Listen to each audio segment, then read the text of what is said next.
Welcome students, कैसे हैं आप सभी लोग। आपका अपने चैनल क्विक स्मार्ट टिप्स में बहुत बहुत स्वागत है। जैसा कि बच्चे डिमांड कर रहे थे कि मैम सारे पेडागोजी के क्वेश्चन 2019 से 11 तक के एक ही सेशन में कवर अप करा दीजिए, तो आज की क्लास में हम साइंस पेडागोजी के सारे क्वेश्चन कवर करने वाले हैं। और सबसे पहले हम दिसंबर 2019 का पेपर देखेंगे। क्यों? क्योंकि इसी से इस बार भी पक्का 2 क्वेश्चन आने हैं, एज इट इज़ रिपीट होकर, सिर्फ थोड़ी सी लैंग्वेज चेंज होगी। तो दिसंबर 2019 का जो पेपर हुआ था उसके पेडागोजी के 10 क्वेश्चन आपको पूरे रटे होने चाहिए, ताकि अगर उनमें से कोई क्वेश्चन आए तो आप उसको आसानी से कर दें। देखिए, प्रीवियस ईयर बहुत ज़्यादा हेल्प करेंगे आपको 10 में से 7 प्लस स्कोर करने में, क्योंकि सब कुछ प्रीवियस ईयर बेस्ड ही होता है साइंस में। एज इट इज़ नहीं, कोई यहाँ पर ऐसा नहीं कि कोई बुक है पेडागोजी की, सिर्फ कुछ पॉइंट्स आपको ध्यान रखने होते हैं और आप अपने आंसर तक वहाँ पर पहुँच जाएंगे। ठीक है। सबसे पहला क्वेश्चन है जो 2019 में था कि NCF 2005 good science education should be the, जो राष्ट्रीय पाठ्यचर्या 2005 है, उन्होंने एक अच्छी विज्ञान शिक्षा को क्या बोला है कि वो कैसी होनी चाहिए। तो वो हमेशा बच्चे के प्रति निष्ठ होनी चाहिए, ट्रू टू द चाइल्ड होनी चाहिए। ये तो आपको वैसे भी पता होगा, चाइल्ड डेवलपमेंट में हमने काफ़ी पढ़ा है सीडीपी में, कि इस समय एनसीएफ किस पर फोकस करता है, बच्चे पर फोकस करता है, कि जो शिक्षा है, जो टीचिंग है, वो कैसी होनी चाहिए, चाइल्ड सेंटर होनी चाहिए, बच्चे को केंद्र में रख के होनी चाहिए। तो as it is science education भी कैसी होगी आपकी, ट्रू टू द चाइल्ड होगी। अब देखिए, साइंस एजुकेशन में एनसीएफ ये कहता है कि जो हम बच्चे को साइंस टीचिंग कर रहे हैं वो उनकी डेली लाइफ से उनको जोड़ने वाली होनी चाहिए। आप ऐसे एग्जाम्पल के थ्रू बच्चों को पढ़ाएं कि जो उनकी डेली लाइफ की चीज़ें हैं उनसे कनेक्ट करें। जैसे अगर मुझे मोशन पढ़ाना है, गति पढ़ाना है, तो मुझे अगर सर्कुलर मोशन बताना है तो मैं ये बताऊं कि क्लास में देखिए फ़ैन जो है वो आपका गोल घूम रहा है और यही आपका सर्कुलर मोशन है। तो इस तरह से चीज़ें कनेक्ट होनी चाहिए। जब भी आपको ऑप्शन में एक्टिविटी, है ना, ये सारी चीज़ें मिल जाएँ, एक्टिविटी, एक्सपेरिमेंट, तो ये साइंस के लिए बहुत ही पॉजिटिव पॉइंट होते हैं। फील्ड ट्रिप, बच्चों को बाहर लेकर जाना, ये भी साइंस में बहुत अच्छा माना गया है। ठीक है। बच्चों को क्रिएटिविटी पर यहाँ बहुत फोकस दिया जाता है। क्रिएट करना, बच्चे कुछ नया क्रिएट करें, तभी तो वो विज्ञान में क्या करेंगे, नई नई चीज़ों की खोज करेंगे, खोजी बनेंगे।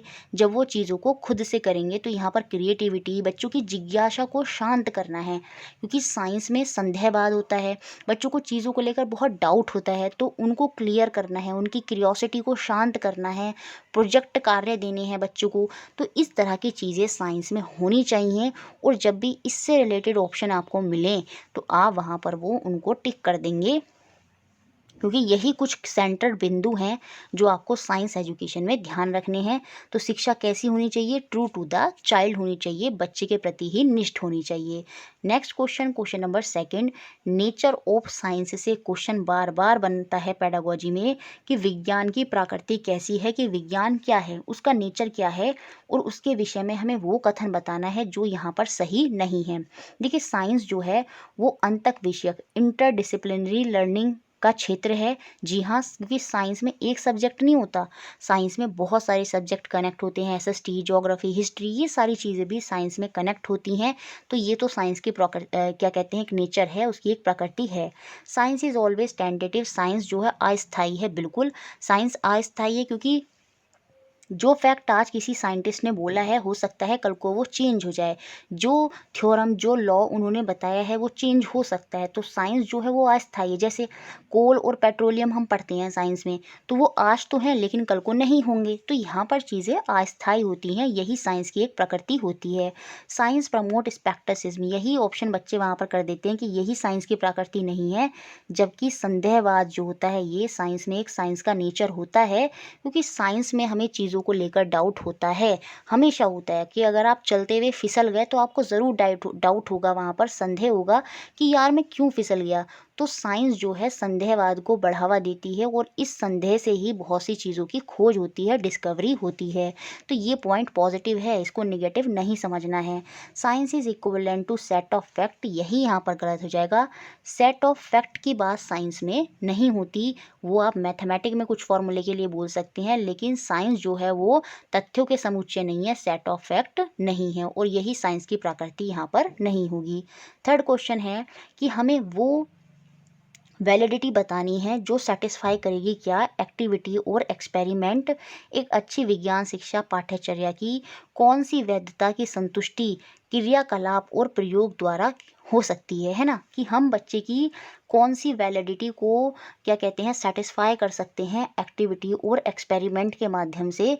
तो हम वो बच्चे की प्रोसेस स्किल जो प्रक्रियात्मक कौशल होता है उसको सेटिस्फाई कर सकते हैं एक्टिविटी और एक्सपेरिमेंट के माध्यम से।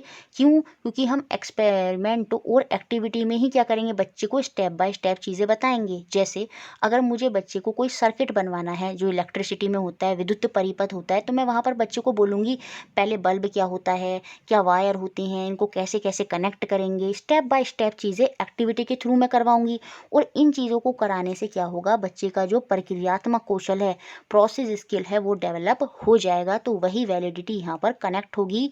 प्रोसेस स्किल बहुत ज़्यादा इंपॉर्टेंट होता है आपका साइंस में। क्यों? क्योंकि वो अचीव होता है कब, जब आप एक्टिविटी और एक्सपेरिमेंट करते हैं। ठीक है, और साइंस में यही होता है, एक्टिविटी होती है और आपका एक्सपेरिमेंट होता है। Next question, question number 4, a teacher begin the class by demo. एक डेमो दिखाता है किसका, the chemical test of starch in a given sample of food. तो कौन सा कॉग्निटिव प्रोसेस यहाँ पर एसोसिएट करता है अबव स्टेटमेंट से। एक शिक्षक कक्षा का आरंभ दिए गए भोजन के नमूने में मंड का रासायनिक जो परीक्षण है उसका प्रदर्शन करके कराता है। तो कौन सा कथन यहाँ पर रेखांकित शब्द से संबंधित है, संज्ञानात्मक प्रक्रिया है, संबंधित संज्ञानात्मक प्रक्रिया है। अब देखिए यहाँ पर टीचर क्या कर रहा है, डेमो कर रहा है क्लास में और आकर बच्चों को दिखा रहा है सैंपल ऑफ फूड में कि क्या हम टेस्ट करेंगे इसमें कि या क्या इसमें स्टार्च है या नहीं है। तो वो ऐसा क्यों कर रहा है, कौन सा कॉग्निटिव प्रोसेस यहाँ पर एसोसिएट हो रहा है। देखिए बच्चे कुछ नया यहाँ पर क्रिएट नहीं कर रहे, सर्जन नहीं कर रहे, क्रिएट यहाँ पर कुछ नहीं हो रहा। सिर्फ जो बुक में दिखाया गया है सिर्फ उसी का तो टेस्ट कर रहे हैं बच्चे।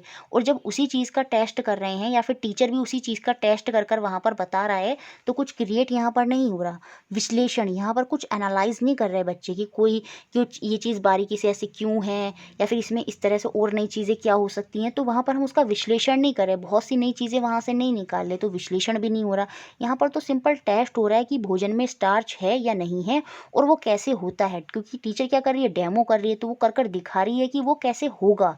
तो यहाँ पर जो बेसिक प्रोसेस होगा वो अप्लाइंग ही होगा, अनुप्रयोग करना होगा। आप खुद ही सोचिए, एज अ टीचर जब आप ऐसी चीज़ें सिखाते हैं बच्चे को, तो आप बच्चे से ये ज़रूर बोलते हैं कि आप होमवर्क में भी अपने घर पर जाकर देखेंगे कि कौन से सब्सटेंसेस में स्टार्च है या नहीं है।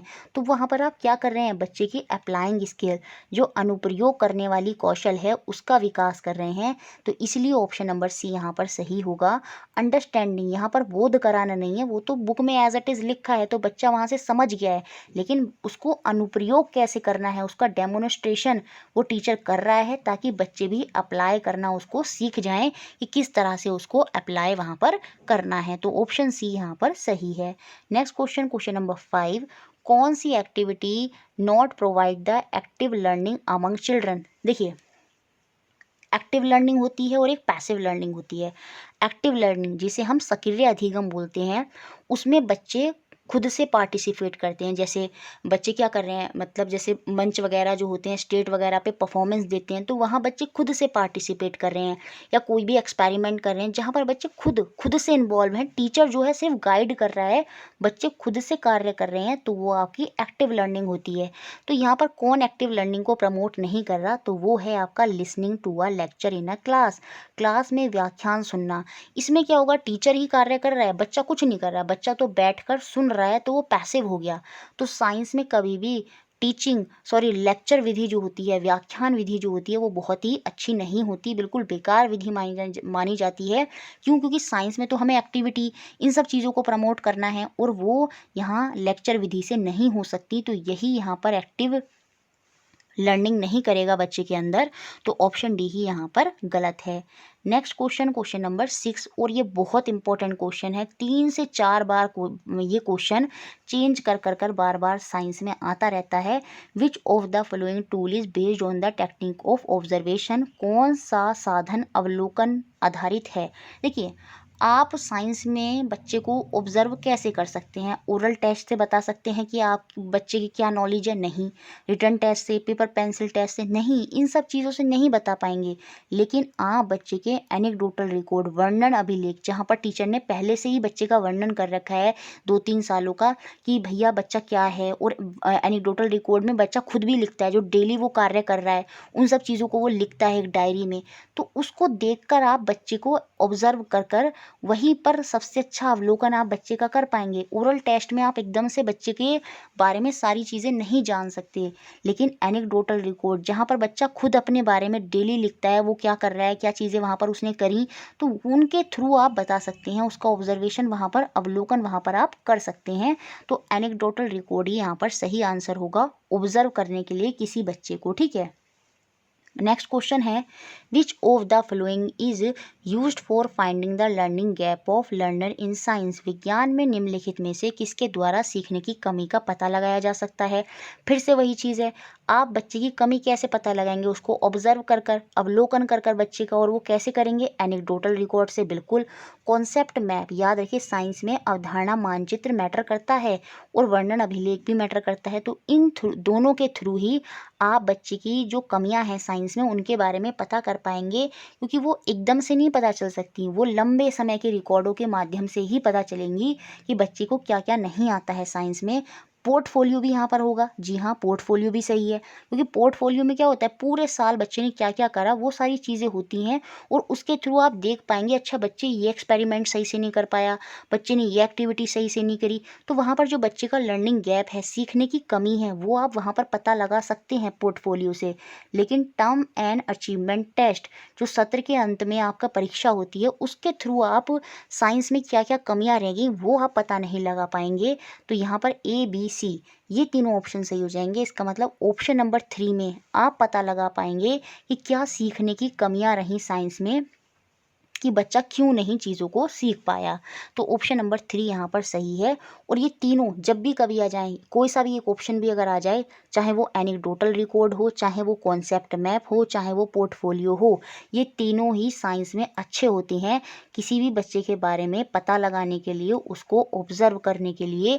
और कभी भी ओरल, रिटन टेस्ट या टर्म अचीवमेंट टेस्ट ये कभी भी अच्छे नहीं होते, ये नेगेटिव पॉइंट रहेंगे। और कॉन्सेप्ट मैप, एनेक्डोटल रिकॉर्ड और पोर्टफोलियो ये पॉजिटिव पॉइंट रहेंगे। Next question, question number 8, which of the following should not be an objective of science education at upper primary level? निम्नलिखित में से क्या उच्च प्राथमिक स्तर पर विज्ञान शिक्षण का उद्देश्य नहीं होना चाहिए? Emphasizing the text book definition of concept, इसको तो आप देख लिए ही पहचान लेंगे। अवधारणाओं की पाठ्य पुस्तकीय परिभाषाओं पर बल देना, परिभाषाओं पर तो हमें चाहे कोई सा भी सब्जेक्ट हो उसमें हमें बल नहीं देना है, तो ये ऑप्शन तो बाहर यहाँ पर, यही यहाँ पर एक ऑब्जेक्टिव नहीं होगा। तो ऑप्शन डी ही यहाँ पर गलत है। बाकी सारे ऑप्शन यहाँ पर सही होंगे। वैज्ञानिक स्वभाव का विकास करना, जीवन के प्रति सुझाव, सहभागिता के मूल्यों का विकास करना। याद रखिए यहाँ पर मूल्य की बात भी होती है, क्योंकि हमें बच्चे को सिखाना है कि किसी का एक्सपेरिमेंट कॉपी नहीं करना है, चिटिंग नहीं करनी है, ये सारी चीज़ें भी यहाँ पर मैटर करती हैं। Nurturing the natural curiosity of children, बच्चों की प्राकृतिक जिज्ञासा का पोषण करना, उनकी क्यूरियोसिटी को शांत करना या उसको और बढ़ाना, ताकि बच्चे नई नई चीज़ें कर पाएँ। तो ये सारी चीज़ें तो हैं, बाकी डेफिनेशन यहाँ पर नहीं है। नेक्स्ट क्वेश्चन, क्वेश्चन नंबर 9, यहाँ पर क्या एनहेंस करता है क्रिटिकल थिंकिंग बच्चे के अंदर? बच्चों में समालोचनात्मक चिंतन को क्या बढ़ावा देगा? जब बच्चा अपने आप को जज करता है खुद से, अपनी कमियों के बारे में खुद से पता लगाता है, तो वो आपकी क्रिटिकल थिंकिंग होती है। जब बच्चे के अंदर से कोई आवाज़ आती है तो वो उसकी समालोचनात्मक चिंतन होता है।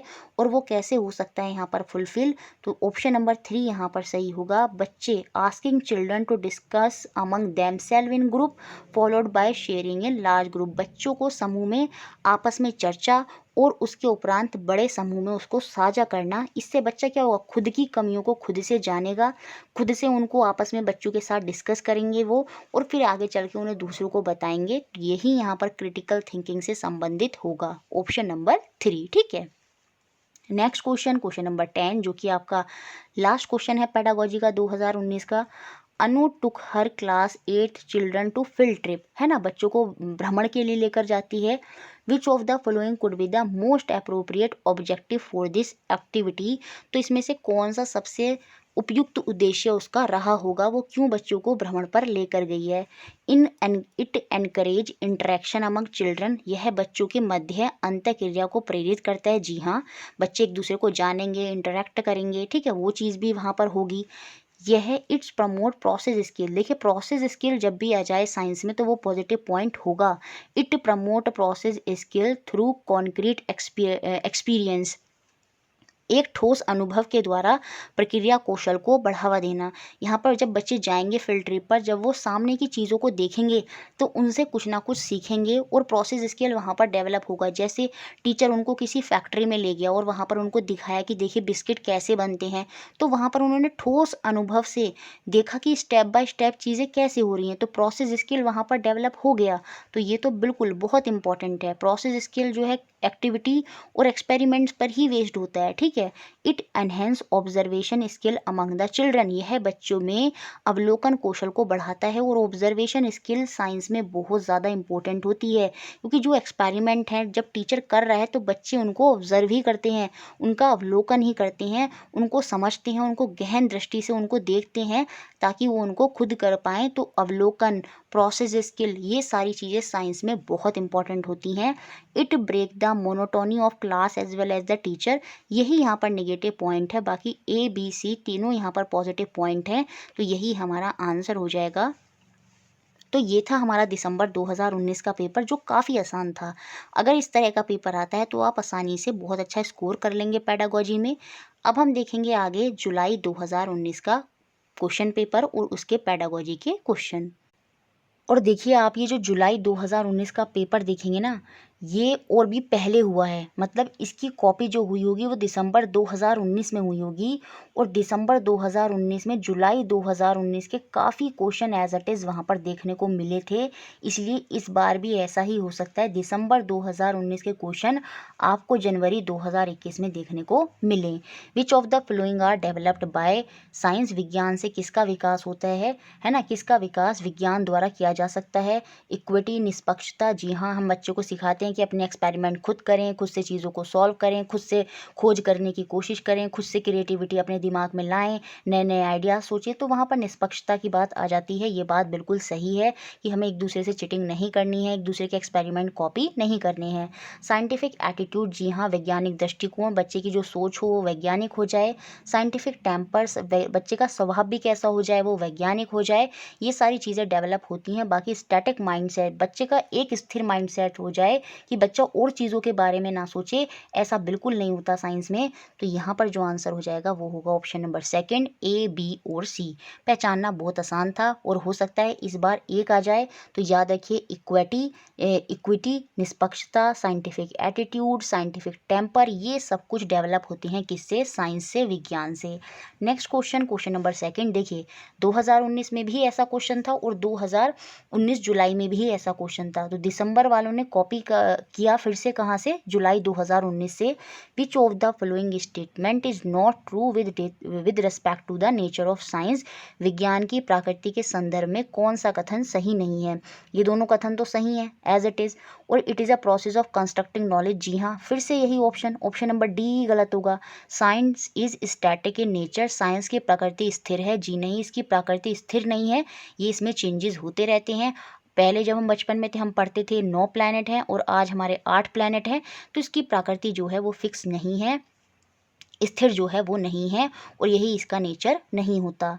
Next question, question number third, the role of science teacher should be to, एक विज्ञान शिक्षण की भूमिका क्या होनी चाहिए, कि बच्चों को लर्न, मेमोराइज कराना, रटवाना, ठीक है, रटने के अभ्यास। जब भी रटने वाला शब्द आ जाता है ये तो आपने बहुत ही बार पढ़ लिया होगा, ये कभी भी सही ऑप्शन नहीं होता। यहाँ पर जो बेस्ट ऑप्शन होगा ना वो यही होगा, provide rich variety of learning experience to learner, छात्रों को प्रचुर विभिन्न सीखने के अनुभव प्रदान परेशान करना, क्योंकि साइंस है चीज़ ही ऐसी है कि हमें अगर एक भी कॉन्सेप्ट समझाना होता है तो अलग अलग एग्जाम्पल वहाँ पर हमें देने होते हैं। तो हमें ऐसा ही एक्सपीरियंस देना है, rich variety of learning experience देना है लर्नर को, जो सीखने वाला है, और वही साइंस टीचर का मुख्य उद्देश्य होना चाहिए। तो ऑप्शन नंबर डी यहाँ पर सही है। Next question NCF 2005। देखिए फिर से ये क्वेश्चन जुलाई में आया होगा और दिसंबर में भी एज इट इज़ ऐसा ही क्वेश्चन दे दिया था इन्होंने। NCF 2005 गुड साइंस एजुकेशन के बारे में क्या कहता है, उसको कैसा होना चाहिए। ट्रू टू द लर्नर, जी हाँ, true to the environment of learner. देखिए 2019 का जब दिसंबर आपने पेपर देखा था उसमें यहाँ पर थोड़ा सा चेंज कर दिया, लिखा था true to the environment of school. School लिख देगा तो ऑप्शन गलत है, लेकिन true to the environment of learner तब वहाँ पर वो सही हो जाएगा, क्योंकि वहाँ पर बच्चे से जुड़ गई वो चीज़, और जब भी चीज़ बच्चे से जुड़ जाएगी तो वो ऑप्शन सही हो जाएगा true to the science. Science के प्रति तो निष्ठ होनी चाहिए। आप साइंस पढ़ा रहे हो और साइंस से रिलेटेड ही चीज़ें नहीं पढ़ाओगे तो कैसे चलेगा। तो A, B और D तीनों के तीनों ऑप्शन यहाँ पर सही हैं। इसका मतलब चौथा ऑप्शन सही होगा, true to the teacher. Teacher के प्रति निष्ठ नहीं होनी चाहिए, याद रखिए, बच्चे के प्रति निष्ठ, बच्चे के एनवायरनमेंट के प्रति निष्ठ, ना कि स्कूल के एनवायरनमेंट के प्रति निष्ठ। 2019 में ये था एनवायरनमेंट ऑफ स्कूल, इसलिए वहाँ पर वो ऑप्शन गलत था। ये ऑप्शन इसलिए सही है क्योंकि यहाँ पर लिखा है true to the environment of learner. बच्चे के एनवायरनमेंट के प्रति सच्ची होनी चाहिए बिल्कुल, और ट्रू टू द साइंस तो होनी ही चाहिए, इसलिए ऑप्शन नंबर 4 यहाँ पर सही है। Next question, question number 5। देखिए, एक survey conducting a survey on the awareness of people about sources of air pollution in London localities, which of the following cognitive process will be most associated with the above learning objective having action verb conducting। बच्चे के अपने क्षेत्र के लोगों में वायु प्रदूषण के स्रोतों की जागरूकता का सर्वे का संचालन कराना है ना, कि वायु प्रदूषण क्यों हो रहा है उसकी जागरूकता का, इस तरह का कुछ वहाँ पर अभियान चला रहे हैं बच्चे। तो निम्नलिखित में से कौन सी संज्ञानात्मक प्रक्रिया उपरोक्त सीखने के उद्देश्य में रेखांकित क्रियापरक संचालन करने से सबसे अधिक संबंधित होगी। ये जो वायु प्रदूषण के स्रोतों की जागरूकता को लेकर ये जो सर्वे कर रहे हैं, तो कौन सी संज्ञानात्मक प्रक्रिया यहाँ पर सबसे ज़्यादा बच्चे, ये जो एक्टिविटी है ये बच्चे से क्यों कराई जा रही है, कौन सा डेवलपमेंट वहाँ पर कराना चाहते हैं टीचर बच्चों के अंदर, वो हमें बताना है। देखिए यहाँ पर बच्चे कुछ अंडरस्टैंड नहीं कर रहे हैं, कुछ समझ नहीं रहे हैं, लेकिन यहाँ पर जो बेस्ट आंसर होगा वो होगा क्रिएटिंग ही यहाँ पर सही आंसर है। देखिए अप्लाइंग तो तब करेंगे जब कोई एक्सपेरिमेंट हो रहा है या चीज़ों को टीचर ने बता दिया और आपको लग रहा है कि वहाँ पर अब टीचर यही कहेगा कि आप खुद से करके देखें, तो वो तो अनुप्रयोग हो जाएगा। याद करना तो साइंस में बिल्कुल बाहर है, अब या तो बोध करना है या सर्जन करना। अब यहाँ पर बच्चे एक्टिवली खुद से पार्टिसिपेट कर रहे हैं, घर घर जा रहे हैं, सर्वे करा रहे हैं, तो कहीं ना कहीं वो सृजनात्मक कौशल, क्रिएटिंग से आप ये मत समझिए कि कोई नई चीज़ क्रिएट करें, क्रिएटिंग से मतलब है यहाँ पर क्रिएटिविटी, सृजनात्मक कौशल से संबंधित है, क्रिएटिविटी से संबंधित है, जी हाँ। इसलिए ऑप्शन नंबर बी यहाँ पर सही होगा। बोध कराना, अंडरस्टैंडिंग कराना नहीं होगा। सिर्फ इसलिए सर्वे नहीं कराया जा रहा है कि चीज़ें बच्चों को समझ में आ जाएं, वो तो टीचर क्लास में भी करा सकता था। यहाँ पर क्या था, सृजनात्मक कौशल, क्रिएटिविटी, कि बच्चे खुद घर घर जा रहे हैं, नई नई चीज़ें पूछ रहे हैं, तो वहाँ पर कहीं ना कहीं सृजनात्मक कौशल डेवलप हो रहा है, इसलिए ऑप्शन नंबर बी यहाँ पर सही है। Next question, question number 6। Which of the following strategy can be most appropriate for involving learner in the teaching learning of science, है ना। निम्नलिखित में से कौन सी युक्ति विज्ञान शिक्षण अधिगम में सीखने वाले को शामिल करने के लिए सबसे अधिक उपयुक्त हो सकती है। देखिए सबसे उपयुक्त जो यहाँ पर सबसे पहले जो आएगा वो यही आएगा कि सबसे पहले तो हमें working on engaging the learner first, क्योंकि जब बच्चा 6th क्लास में नया नया आता है तो सबसे पहली स्ट्रैटेजी यही होनी चाहिए कि हमें कुछ इस तरह से पढ़ाना है कि सबसे पहले तो हमें उस बच्चे को जोड़ना है उस सब्जेक्ट से, सबसे पहले छात्र को सीखने में जोड़ने पर कार्य करना होगा, तभी वो चीज़ें समझ पाएगा। जब तक उसका इंटरेस्ट नहीं जगेगा तो वो चीज़ें कैसे समझेगा। तो सबसे पहली स्ट्रैटेजी, मोस्ट अप्रोप्रिएट स्ट्रैटेजी होनी चाहिए कि एक हम बच्चा जो लर्नर है उसको लर्निंग साइंस में इन्वॉल्व करें, तो वो यही होगी कि हमें उस पर कार्य करना होगा कि जहाँ से बच्चा सबसे पहले हमसे जुड़े। तो ऑप्शन नंबर बी यहाँ पर सही है। Next question, question number 7। By which of the following strategy meaningful clarification on the concept of reflection of light can be given? निम्नलिखित में से कौन सी युक्ति के द्वारा प्रकाश के परावर्तन की संकल्पना का अर्थवान स्पष्टीकरण दिया जा सकता है? देखिए, दो चीज़ें याद रखेंगे। जब भी जहाँ पर बच्चा एक्टिवली पार्टिसिपेट करेगा, खुद से पार्टिसिपेट करेगा, वो ऑप्शन साइंस में हमेशा अच्छा होता है। देखिए, चार्ट शोइंग अच्छा मेथड नहीं है। टीचर सिर्फ चार्ट दिखा रहा है तो वहाँ पर बच्चा एक्टिवली पार्टिसिपेट नहीं कर रहा है। क्लोज्ड एंडेड क्वेश्चन तो साइंस में याद रखिए हमेशा नेगेटिव पॉइंट होगा। साइंस में हमेशा बल दिया जाता है किस पर? ओपन एंडेड क्वेश्चन पर। क्लोज एंडेड वो होते हैं जैसे जिसका सटीक आंसर होता है, जैसे भारत की राजधानी क्या है ना, या यूपी की राजधानी क्या है, तो ये सटीक आंसर है, तो ये क्लोज एंडेड हैं। लेकिन ओपन एंडेड वो होंगे कि अर्थ पर एक ही क्यों नेचुरल सैटेलाइट है, 3-4 नेचुरल सैटेलाइट क्यों नहीं है, तो वो ओपन एंडेड क्वेश्चन है। तो ऐसे ही क्वेश्चनों पर बल दिया जाता है साइंस में, क्लोज एंडेड पर नहीं दिया जाता। तो ये ऑप्शन भी बाहर। खाली बच्चे को वीडियो दिखा देंगे, क्या वो इनफ होगा? नहीं। देखिए, ऑप्शन बी यहाँ पर सबसे सही है। Observing reflection of light on white paper screen by the learner and drawing conclusion. यहाँ पर क्या होगा? सीखने वाले के द्वारा सफ़ेद कागज के पर्दे पर प्रकाश के परावर्तन का अवलोकन करना और उसके बाद निष्कर्ष निकालना। यहाँ पर बच्चा एक्टिवली खुद से पार्टिसिपेट कर रहा है, देख रहा है कि कैसे वाइट पेपर पर लाइट आ रही है, कैसे परावर्तन रिफ्लेक्शन हो रहा है, उसको ऑब्जर्व कर रहा है और उसके बाद किसी निष्कर्ष पर पहुंच रहा है और उसी के बेसिस पर उसको रिफ्लेक्शन ऑफ लाइट जो है वो अच्छे से समझ में आ जाएगा, क्योंकि वहाँ पर वो एक्टिवली खुद से पार्टिसिपेट कर रहा है। और साइंस में इन्हीं चीज़ों पर फोर्स जो बल है वो दिया जाता है। ये सारे पॉइंट मैं आपको इसलिए ही बता रही हूँ ताकि जब नेक्स्ट आपका पेपर आए तो वहाँ पर आप इन्हीं पॉइंटों को ध्यान में रखकर अपने ऑप्शन जो है वहाँ पर सेलेक्ट करें। Why are field visit important in science? क्षेत्र भ्रमण साइंस में एक बहुत बड़ा इंपॉर्टेंट रोल प्ले करता है। और ये क्यों क्यों कराते हैं हम? ताकि बच्चे को प्रोवाइड कर सकें hand on experience to the learner. हम अपने हाथ से करने के अनुभव प्रदान करना। फील्ड ट्रिप पर हम इसीलिए ही लेकर जाते हैं क्योंकि बच्चे वहाँ पर चीज़ों को देखते हैं और देखने के बाद वो उन चीज़ों को खुद से करते हैं। तो यही मेन उद्देश्य होता है। इसलिए नहीं लेकर जाते क्योंकि वो आसान है, या फिर वो इसलिए है कि ताकि बच्चे के अंदर हार्ड वर्क जो है ना, वो डेवलप हो जाए। नहीं, कलेक्ट इन्फॉर्मेशन ऑफ साइंस सिर्फ इसलिए नहीं लेकर जाते कि बच्चे वैज्ञानिक चीज़ों को कलेक्ट करें। नहीं, वो तो अपने आसपास से भी कर सकते हैं। मेन उद्देश्य क्या है? Hand on experience. खुद से देखें बच्चे चीज़ें कैसे हो रही हैं और फिर उनको खुद से कराएं भी। ऐसे उनको खेत में ले गए और पहले उनको दिखा रहे हैं कि कैसे फसल उगाई जाती है और फिर उनसे करा रहे हैं। तो इस तरह की चीज़ें फील्ड विजिट इसीलिए इम्पोर्टेंट है क्योंकि वो हैंड ऑन एक्सपीरियंस देता है लर्नर को। तो ऑप्शन नंबर डी यहाँ पर सही है। नेक्स्ट क्वेश्चन फिर से वही 2019 में दिसंबर में यही क्वेश्चन फिर से रिपीट कर दिया। 18 ये जो जुलाई में हुआ था। विच of the following tool is for learner centred assessment? कौन सा साधन बाल केंद्रित आकलन ऑब्जर्वेशन की बात हो रही है तो पोर्टफोलियो के थ्रू आप कर सकते हैं, कॉन्सेप्ट मैपिंग के थ्रू भी कर सकते हैं, और जनरल राइटिंग जहां बच्चा अपने बारे में रोज़ लिखता है, जैसे डेली जो डायरी लिखता है वो आपकी जनरल राइटिंग ही कहलाती है। तो उसके थ्रू भी आप बच्चे के बारे में पता लगा सकते हैं। तो ए, बी और डी ये आपके सही हो जाएंगे। इसका मतलब ऑप्शन नंबर 1 ए, बी और डी, हाँ ऑप्शन नंबर 1 यहाँ पर सही हो जाएगा। बाकी पेपर पेंसिल टेस्ट ये हमेशा बाहर होगा। Oral test, written test, term achievement test, paper pencil test ये सारे ऑप्शन बाहर होंगे। इनसे ऑब्जर्वेशन नहीं कर पाएंगे। Portfolio, general writing, concept mapping ये सारे साइंस में होते हैं। इनके थ्रू हम बच्चे को ऑब्जर्व करते हैं, उसका अवलोकन करते हैं।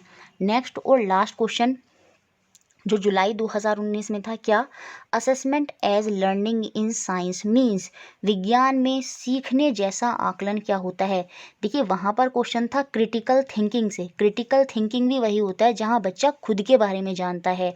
और असेसमेंट एज लर्निंग का भी मतलब यही होता है जब बच्चा खुद का आकलन स्वयं से करता है, सेल्फ असेसमेंट करता है। तो ऑप्शन नंबर बी यहाँ पर सही हो जाएगा। स्वतः का आकलन यही आपका असेसमेंट एज लर्निंग कहलाता आता है। तो याद रखेंगे इसको, बहुत इंपॉर्टेंट क्वेश्चन है। इस बार भी बन सकता है कि असेसमेंट एज लर्निंग क्या होता है, जहाँ बच्चे खुद से अपने बारे में जानते हैं। क्रिटिकल थिंकिंग जो था वही शब्द है, उसी को हम असेसमेंट एज लर्निंग के अंदर डालेंगे, जहाँ पर बच्चे अपना खुद से सेल्फ एनालिसिस कर रहे हैं, खुद से अपना स्वयं आकलन कर रहे हैं। तो ऑप्शन नंबर बी यहाँ पर सही है। तो ये था हमारा जुलाई 2019 का पेपर। अब हम देखेंगे पेडागोजी का दिसंबर 2018 का क्वेश्चन पेपर। सबसे पहला क्वेश्चन है इसमें, why is formative assessment important in science. विज्ञान में रचनात्मक आकलन क्यों महत्वपूर्ण है, ये हमें बताना है। देखिए, दो तरह से असेसमेंट बच्चों का हम आकलन करते हैं, उनके बारे में पता लगाते हैं। एक होता है फॉर्मेटिव, रचनात्मक में हम बच्चों की जो बीच बीच में ही कमियां होती हैं, जैसे हफ्ते में उसने पूरे दिन क्या किया, उनके बेसिस पर ही हम बच्चों की कमियां पता लगाते हैं और फिर उनको दूर करते हैं। लेकिन जो सम्मेटिव असेसमेंट होता है उसमें सबसे लास्ट में देखा जाता है, उनके लास्ट में एग्ज़ाम वगैरह कराने के बाद ही बच्चे का आकलन करा जाता है कि बच्चे को क्या समझ में आया, बच्चे ने क्या करा। जैसे जो टेस्ट वगैरह होते हैं आपके लास्ट में, तो वो तो सम्मेटिव होता है। लेकिन फॉर्मेटिव में क्या होता है, जैसे बच्चे ने 3-4 दिन जो एक्टिविटी करी, उनके बेसिस पर ही हम बच्चे का आकलन कर रहे हैं, बच्चे के बारे में पता लगा रहे हैं। तो फॉर्मेटिव असेसमेंट क्यों इंपॉर्टेंट है साइंस में, हमें यही बताना है। It help in developing science temper in student. देखिए, हम बच्चे का आकलन कर रहे हैं, बच्चे की कमियां पता लगा रहे हैं, तो इससे कहीं भी कनेक्ट ये नहीं कर रहा है कि बच्चे में ये साइंटिफिक टेम्पर डेवलप करता है, दृष्टिकोण का विकास करता है। क्योंकि आकलन में तो कमी पता ही लगाई जा रही है, तो वहाँ पर बच्चे से कनेक्ट करते हुए इसका आंसर नहीं होगा। यहाँ पर जो बेस्ट आंसर होगा ना वो यही होगा इसमें, इट इज़ डायग्नोस्टिक, यह निदानात्मक है। क्यों? देखिए, इसको इस तरह से कनेक्ट करेंगे, जब बच्चे की कमियों का पता लगेगा फॉर्मेटिव असेसमेंट में, तभी तो आगे चल के हम उनका निदान कर पाएंगे। इसलिए ही फॉर्मेटिव असेसमेंट इम्पोर्टेंट है, ताकि जो बच्चे की कमियां हैं वो हमें पता लग जाएं और फिर आगे चल के हम उनका निदान कर सकें। इसीलिए ही फॉर्मेटिव असेसमेंट जो है वो साइंस में होता है। तो ऑप्शन बी यहाँ पर सही है। नेक्स्ट क्वेश्चन, कि जो विज्ञान के जो मेले होते हैं, फेयर होते हैं, वो क्यों ऑर्गेनाइज कराए जाते हैं स्कूल में, ताकि जो बच्चों की क्रिएटिविटी है और एक्सपेरिमेंट का कौशल है वो डेवलप हो सके। To nurture creativity and experiment in science among student. शिक्षार्थियों में विज्ञान में सर्जन एवं प्रयोग करने की जो क्षमता है उसका विकास हो। जब भी आ जाए नर्चर क्रिएटिविटी और एक्सपेरिमेंट, तो बहुत ही पॉजिटिव पॉइंट होता है साइंस में। और इसलिए ही हम बच्चों के जो स्कूल में मेले वगैरह लगाए जाते हैं, जहाँ पर बच्चे बहुत सारे प्रोजेक्ट बनाकर लाया करते थे, तो वहाँ पर यही तो होता है, बच्चे नए नए आइडियाज़ लगाते हैं। तो क्रिएटिविटी, कहीं ना कहीं क्रिएटिविटी है वहाँ पर, तो यही सारी चीज़ें वहाँ पर उनसे रिलेट करती हैं।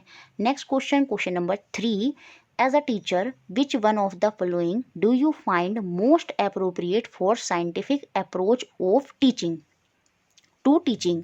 एक शिक्षक के नाते निम्नलिखित में से किसे आप शिक्षण में वैज्ञानिक विधा के लिए सबसे उपयुक्त समझते हैं।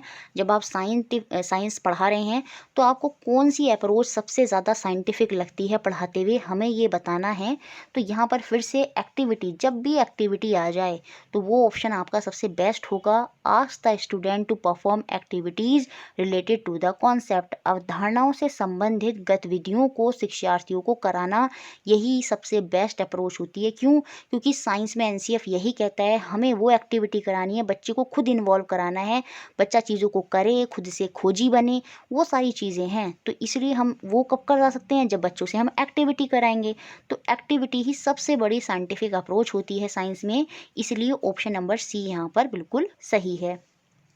Next question, question number 4, NCF 2005 ये कहता है कि good science education is true to life. जो एक अच्छी विज्ञान शिक्षा है वो ट्रू टू लाइफ होनी चाहिए, जीवन के प्रति सच्ची होनी चाहिए। अब इसको अच्छे से समझ लीजिए, ये आ भी सकता है। ट्रू टू लाइफ का मतलब है कि आप आज जो विज्ञान पढ़ा रहे हैं वो कल को बच्चे के प्रयोग में आनी चाहिए। ऐसा नहीं है बस आपने थ्योरी कॉन्सेप्ट पढ़ा दी और बच्चा कल को उनको प्रयोग ही नहीं कर रहा है। आपने तो बता दिया कि घर्षण फ्रिक्शन क्या होता है, लेकिन बच्चा क्या है, बच्चा कीचड़ में जा रहा है, तो बच्चे को पता होना चाहिए ना कि मुझे कीचड़ में नहीं जाना है या मुझे केले के छिलके के ऊपर पैर नहीं रखना है। क्यों? क्योंकि वहाँ पर फ्रिक्शन, घर्षण जो है वो कम हो जाता है।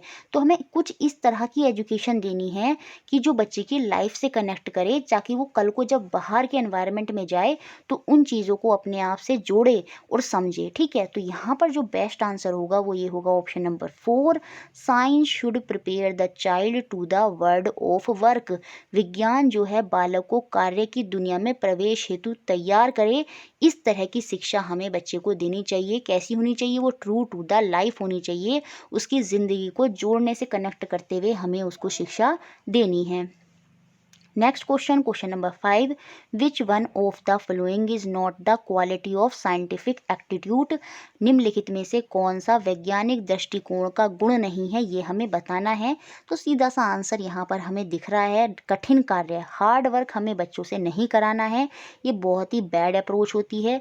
जब भी ऑप्शन में आएगा इसको हम बाहर करेंगे। बाकी क्यूरियोसिटी तो बिल्कुल इंपॉर्टेंट है ना, ओपन माइंडेडनेस, खुला मस्तिष्क, है ना, ओपन क्वेश्चन, ये सारी चीज़ें इसमें अच्छी होती हैं।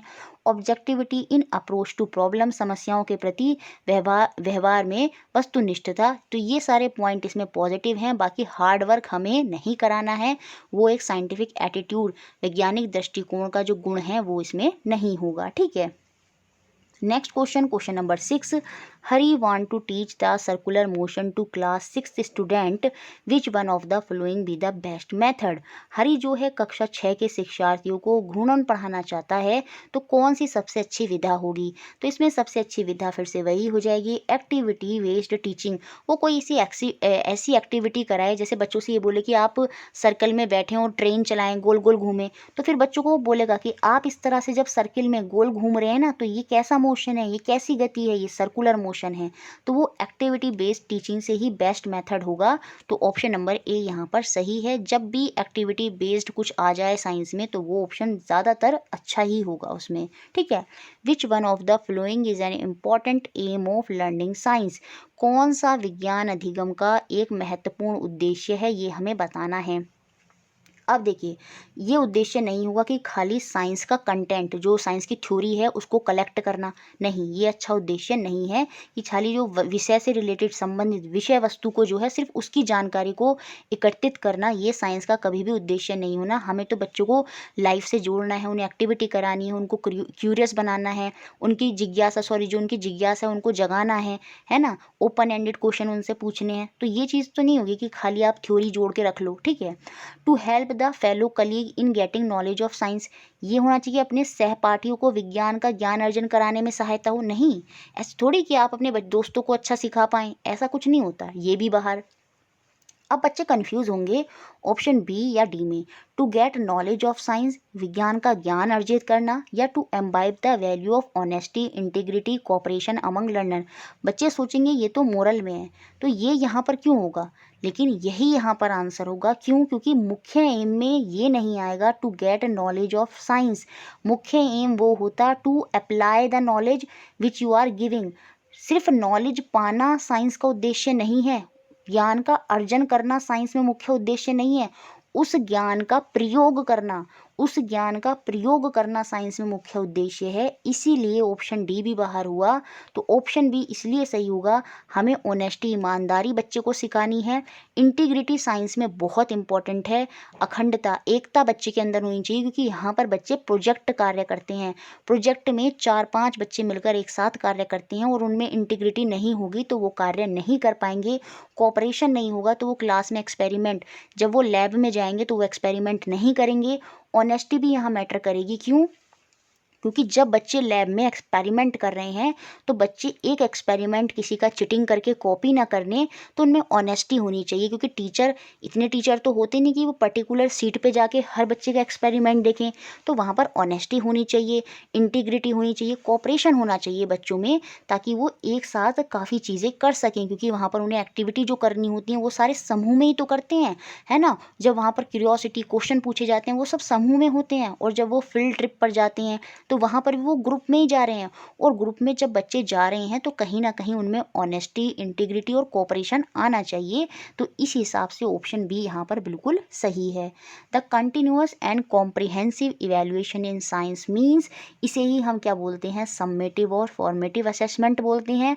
अंतिम एवं रचनात्मक मूल्यांकन यही होता है, कंटिन्यूअस और कॉम्प्रिहेंसिव एवेल्यूशन। लेकिन साइंस के पर्सपेक्टिव में पूछ रहा है, साइंस के पर्सपेक्टिव में पूछ रहा है तो ये आंसर नहीं होगा। ये तो सीडीपी के पर्सपेक्टिव में आंसर सही हो गया कि कॉम्प्रिहेंसिव और इवेल्यूएशन क्या का मतलब क्या होता है कि सम्मेटिव और फॉर्मेटिव असेसमेंट। लेकिन साइंस के पर्सपेक्टिव में पूछ रहा है तो क्या होगा, routine activities and exercises to assess learning. अधिगम के आकलन हेतु सामान्य गतिविधियां और अभ्यास, डेली बेसिस पर हम बच्चों को कुछ एक्टिविटी देंगे, कुछ उनसे अभ्यास करवाएंगे, तो वो सारी चीज़ें ही आएंगी कंटिन्यूअस और कॉम्प्रिहेंसिव इवेल्युएशन में, मूल्यांकन में, ना कि सम्मेटिव और फॉर्मेटिव असेसमेंट। इसलिए ऑप्शन डी सही नहीं होगा। ये सीडीपी के पर्पज से सही हो जाता, लेकिन साइंस के पर्पज से पूछ रहा है तो इसलिए ऑप्शन नंबर बी यहाँ पर सही होगा। Next question, question number 9, which one of the following is not a step of problem solving approach. कौन सा समस्या समाधान विधि का एक चरण नहीं है, ये हमें बताना है। और ये मैंने जब थ्योरी की 5 वीडियो बनाई थी उनमें बताया था प्रॉब्लम सॉल्विंग अप्रोच क्या होती है। देखिए इसमें क्या होता है, समस्या होती है और उसका समाधान करना होता है। तो सबसे पहले तो आपके पास एक प्रॉब्लम आएगी, और उस प्रॉब्लम के बाद आप क्या करेंगे, उसको सॉल्यूशन ढूंढने के लिए कुछ आइडियाज़ अपने दिमाग में लेकर आएंगे। तो विजुअलाइज द सिचुएशन, ये तो बिल्कुल सही है। स्थिति की कल्पना करना कि भैया इसको हम कैसे सॉल्व करेंगे, तो वो सारी चीज़ें तो आएंगी प्रॉब्लम सॉल्विंग में। उसके बाद जब आप दिमाग में कुछ लेकर आएंगे तो उसके बाद आप उसको सॉल्व करने की कोशिश करेंगे, क्योंकि अब आपके दिमाग में एक आइडिया है। अटेम्प्ट टू सॉल्व, जी हाँ, समाधान का प्रयास करना। जो आपने आइडिया दिमाग में आया फिर आप उसको प्रयोग कर रहे हैं और उस चीज़ को सॉल्व करने की कोशिश कर रहे हैं। और जब सॉल्व नहीं भी हो रही या हो भी रही है तो कहीं ना कहीं आप लास्ट में निष्कर्ष पर पहुंचेंगे। ड्राइंग कंक्लूजन, निष्कर्ष निकालना, इन सब में कहीं भी ऑब्जर्वेशन, अवलोकन नहीं हो रहा है। तो यही प्रॉब्लम सॉल्विंग अप्रोच का कोई भी स्टेप नहीं होगा। ऑप्शन सी ही यहाँ पर कोई स्टेप नहीं है। बाकी समस्या को बारे में सोचना, उसको लेकर फिर उसे सॉल्व करना और उस पर बाद किसी निष्कर्ष पर पहुँचना, ये सारे प्रॉब्लम सॉल्विंग के अंदर आते हैं। लेकिन अवलोकन, ऑब्जर्वेशन यहाँ पर नहीं होगा। नेक्स्ट क्वेश्चन और last question, which one of the following is a step of analogy strategy in science. निम्नलिखित में से कौन सा विज्ञान में अनुरूपता विधि का एक चरण है। देखिए एनालॉजी क्या होता है, समानता के हिसाब से, जैसे एक चीज़ को दूसरी चीज़ से लिंक करना, कनेक्ट करना, ठीक है, वो होता है आपका एनालॉजी। तो वो साइंस में हमें बताना है कि वो एनालॉजी स्टडी क्या होती है। इंटर प्रेजेंटेशन ऑफ एब्स्ट्रैक्शन, ये तो बिल्कुल नहीं होगा। एप्लीकेशन, ये भी बिल्कुल नहीं है। अब आंसर या तो बी है या डी है। अब देखिए हम आंसर पर कैसे पूछेंगे। इंटरलिंकिंग कॉन्सेप्ट, अवधारणाओं को एक दूसरे से जोड़ना, खाली कॉन्सेप्टों को एक दूसरे से जोड़ना, ये साइंस में होता है। या फिर समानताओं का चित्रण करना, मैप सिमिलैरिटी करना। तो यहाँ पर जो आंसर होगा ना, कॉन्सेप्ट से ज़्यादा अच्छा होगा मैप सिमिलैरिटी। हम डायग्राम में, आपने देखा होगा साइंस में डायग्राम बहुत मैटर करते हैं। डायग्राम्स के थ्रू हम बहुत सी चीज़ें कनेक्ट कर कर बताते हैं। तो मैप सिमिलैरिटीज़ में के थ्रू हम एनालॉजी स्ट्रेटजी को लेंगे साइंस में। और वही एनालॉजी स्टडी में एक स्टेप होगा कि जो समानताएं चीज़ें हैं उनका एक साथ चित्रण करना, वही यहाँ पर आ जाएगा। तो ऑप्शन नंबर डी यहाँ पर बेस्ट होगा। ठीक है, तो इस तरह से हमने अपना पेपर देखा दिसंबर 2018 का।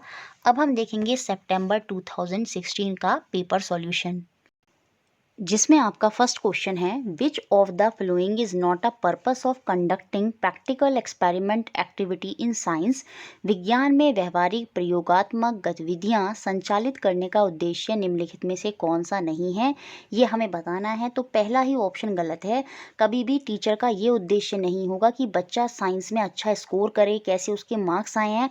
सारा फोकस इस पर होना चाहिए कि बच्चे को कितना प्रयोग करना आता है, कितनी उसको समझ में आई हैं चीज़ें या नहीं आई हैं, कितना वो प्रयोग उनको कर सकता है, एक्टिविटी कर सकता है या नहीं, उन चीज़ों पर फोकस होना चाहिए, ना कि ये कि बच्चा कितना अच्छा मार्क्स स्कोर करेगा। तो इसलिए यहाँ पर ऑप्शन नंबर ए जो है वही बाहर हो जाएगा। Next question, question number 2, the student of class 7th are आज the following by a teacher. एक शिक्षक कक्षा 7 के विद्यार्थियों से निम्नलिखित प्रश्न पूछता है, ठीक है। अब देखिए, जब वो प्रश्न पूछ रहा है तो इसका मतलब कोई ना कोई चीज़ है वो जो करा रहा है, जिसके बेसिस पर वो उनसे प्रश्न पूछेगा। 2 identical cubes of ice are taken out of refrigerator. Fridge से 2 घनाव ले जाते हैं बर्फ़ के, और उनको क्या करा जाता है, एक को क्रश कर देते हैं और एक को एज इट इज छोड़ देते हैं। एक को चूर्णित कर दिया और एक को ऐसे ही रखा रहने दिया। और ये नोटिस करा गया कि देखो यहाँ पर जो शब्द आ गया ना, इट इज़ नोटिस्ड। नोटिस्ड मतलब, इसका मतलब वहाँ पर जो बच्चे बैठे हैं और जो टीचर है, उन सब ने कुछ देर तक नोटिस्ड करा है, या मतलब कहेंगे कि ऑब्जर्व करा है। It is notice that the crush ice melt faster. उन सब ने नोटिस करा कि जो क्रश्ड आइस है वो मेल्ट हो गई फास्ट। तो फिर टीचर उसके बाद पूछ रहा है what could be the reason. तो यहाँ से कौन सी प्रोसेस स्किल है जो प्रमोट हो रही है इस क्वेश्चन से, हमें ये बताना है। तो इस क्वेश्चन में ये जो शब्द दे दिया ना, इट इज़ नोटेड, उन सब ने नोटेड करा, तो इसका मतलब वो क्या कर रहे थे, सब ऑब्जर्वेशन कर रहे थे, प्रेक्षण कर रहे थे। यही यहाँ पर बेस्ट होगा, क्योंकि क्वेश्चन में साफ साफ कह रहा है कि कौन सा प्रक्रियात्मक कौशल को बढ़ावा मिलता है इस क्वेश्चन से। ये जो आप देख रहे हैं यहाँ पर, तो यहाँ पर जो बढ़ावा मिल रहा है वो ऑब्जर्वेशन को, प्रेक्षण को मिल रहा है, परिकल्पना को नहीं मिलेगा। देखिए, जब भी हाइपोथेसिस, परिकल्पना की बात आए तो वो प्रॉब्लम सॉल्विंग में होती है, जब समस्या होती है और उस समस्या के समाधान के लिए हम सबसे पहले परिकल्पना करते हैं, तो वहाँ परिकल्पना आती है। लेकिन जब टीचर कोई डेमो कर कर दिखा रहा है या उसको बता रहा है, तो वहाँ याद रखिएगा परिकल्पना नहीं आएगी, हाइपोथेसिस नहीं आएगी। वहाँ पर बच्चे नोटिस कर रहे हैं और उसके बाद वो जवाब एक दूसरे से ले रहे हैं। तो वहाँ पर क्या हुआ, ऑब्जर्वेशन हुआ कि बच्चों ने चीज़ें सही से ऑब्जर्व करी या नहीं करी। यही चीज़ें वहाँ पर टीचर जानने की कोशिश कर रहा है। तो ऑप्शन बी यहाँ पर बिल्कुल सही है, परिकल्पना नहीं होगा, क्योंकि जो परिकल्पना है वो प्रॉब्लम सॉल्विंग में होती है और यहाँ पर कोई प्रॉब्लम सॉल्विंग नहीं हो रही है। विच among the following statement describe the relationship between science and technology.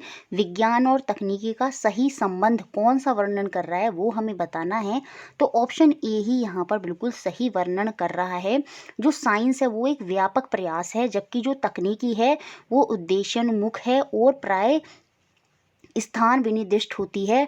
Technology होती है वो गोल ओरिएंटेड होती है और लोकेल स्पेसिफिक होती है। देखिए, टेक्नोलॉजी में ये चीज़ कह दी गई कि एक मोबाइल डिज़ाइन करना है तो बस एक वो गोल है, उसी को अचीव करना है। लेकिन साइंस जो है एक ब्रॉडर एंडीवर है, इसका तो कोई क्षेत्र नहीं है, हर तरफ साइंस है, तो इसका ये ब्रॉडर एंडीवर है। जबकि जो टेक्नोलॉजी होती है वो हमेशा एक गोल को अचीव करने के लिए होती है।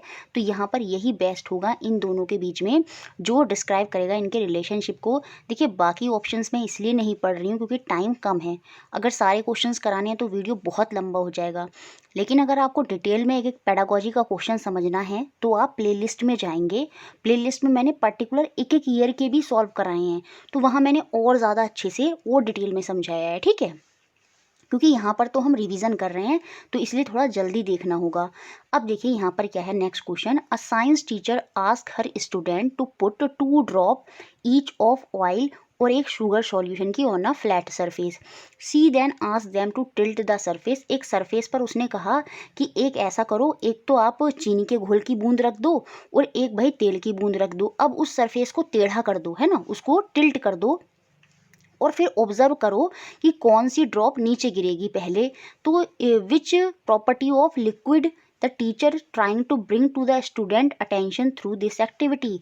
इस प्रक्रिया में शिक्षिका द्रव के किस गुण को विद्यार्थियों को में संज्ञान में लाना चाहती है। तो यहाँ पर वो बात कर रही है गाढ़ेपन की, विस्कोसिटी की, श्यानता की।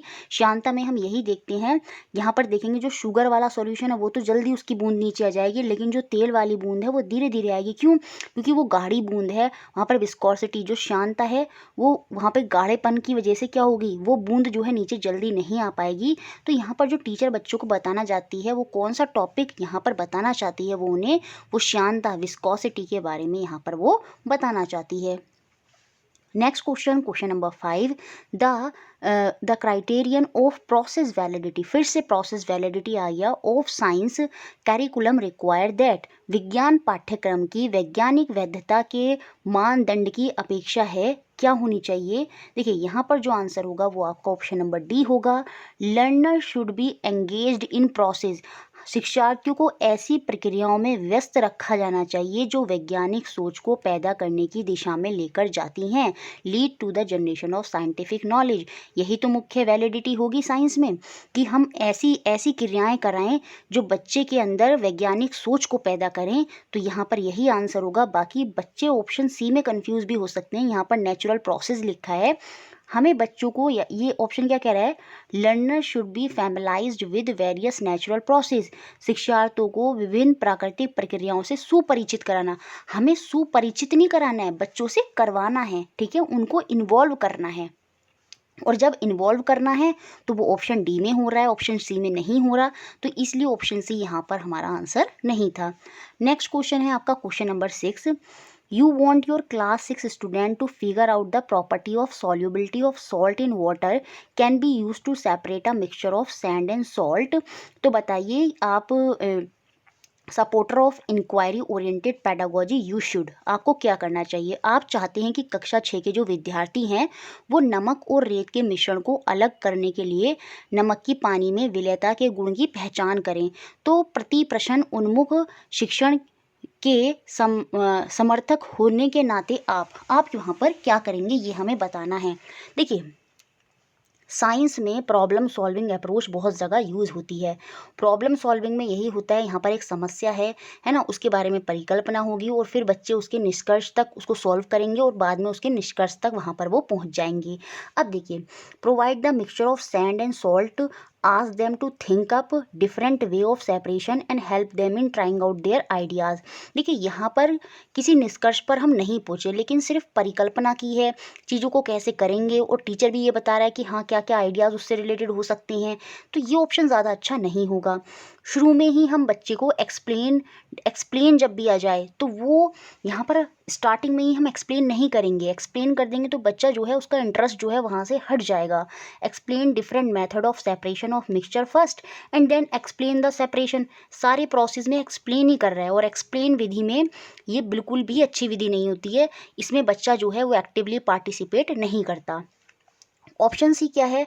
Ask student to hypothesize about different way in which a mixture of sand and salt can be separated. पहले जो विद्यार्थी हैं उनसे विभिन्न विधाओं के बारे में परिकल्पना करने को कहेंगे। जी हाँ, देखिए प्रॉपर अप्रोच फॉलो हो रही है यहाँ पर।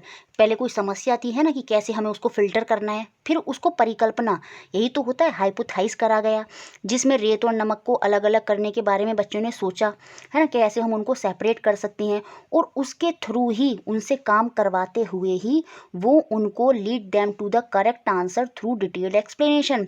वो उनको एक्सप्लेन करता चला गया और उनको कहाँ तक ले गया? जिस आंसर तक उनको बच्चों को पहुँचाना था। तो इसलिए ऑप्शन 3 ही सबसे बेस्ट होगा।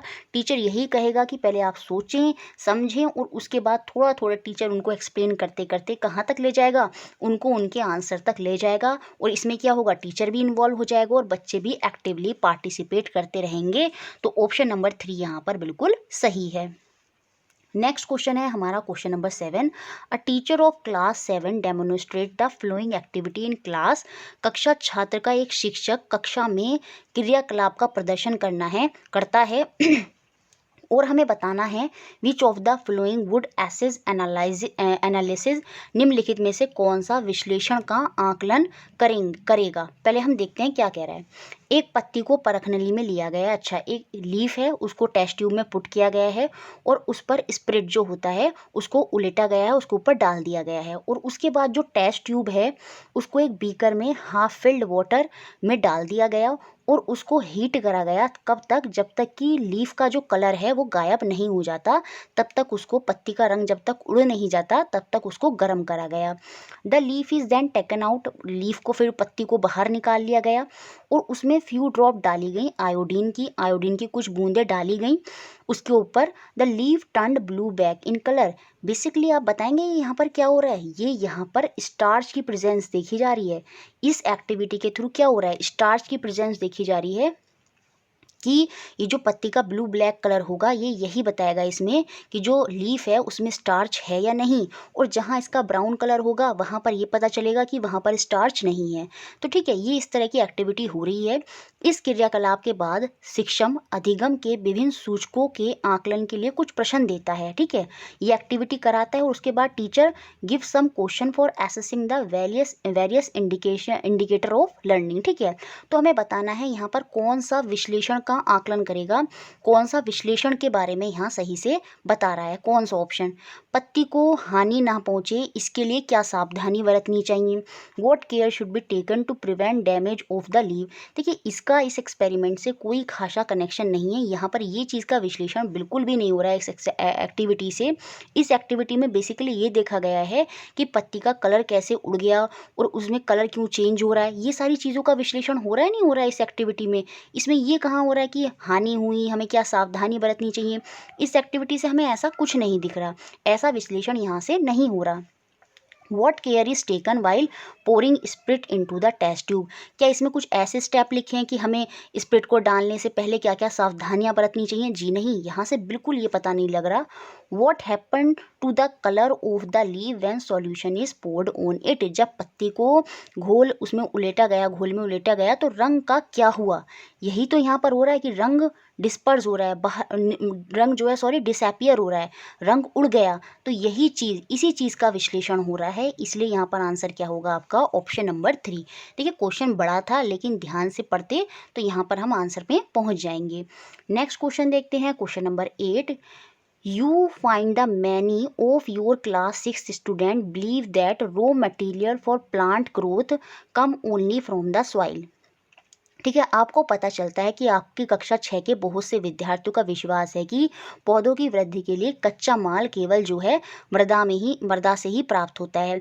इस विचार का खंडन में निम्नलिखित में से कौन सी युक्ति सबसे अच्छी होगी, ये हमें बताना है। बच्चे सिर्फ ये समझते हैं जो प्लांट को खाने की चीज़ें चाहिए होती हैं वो सिर्फ सॉइल से ही मिलती हैं, लेकिन जो क्या कहते हैं कार्बोहाइड्रेट होती है वो तो प्लांट एयर से लेते हैं। तो और बच्चे खाली समझ रहे हैं कि किससे मिलती हैं, खाली हमें सॉइल से मिलती है। नहीं, सॉइल से भी नहीं मिलती, सॉइल से तो मिलती है लेकिन हमें एयर से भी तो मिलती है। तो वो गलत सोच रहे हैं, बच्चे यहाँ पर गलत सोच रहे हैं। तो उनकी ये जो गलत सोच है उसको टीचर कैसे ठीक करेगा, तो कौन सी मेथड उसको वहाँ पर अप्लाई करना चाहिए, यहाँ पर ये बताना है हमें। ठीक है, show the student a well prepare power point presentation, नहीं फोटोसिंथेसिस दिखा देगा उनको कि देखिए भैया कैसे, देखिए कार्बन डाइऑक्साइड ले रहे हैं तो कार्बन डाइऑक्साइड तो एयर से ली जा रही है, तो हम ये नहीं कह सकते कि जो सॉइल है खाली उससे ये चीज़ें होती हैं। तो बच्चे उसमें ज़्यादा इंटरेस्ट नहीं दिखाएंगे। ठीक है, हम क्या करेंगे, बच्चों को provide the student with money plant in water and ask them to observe the growth and make an inference.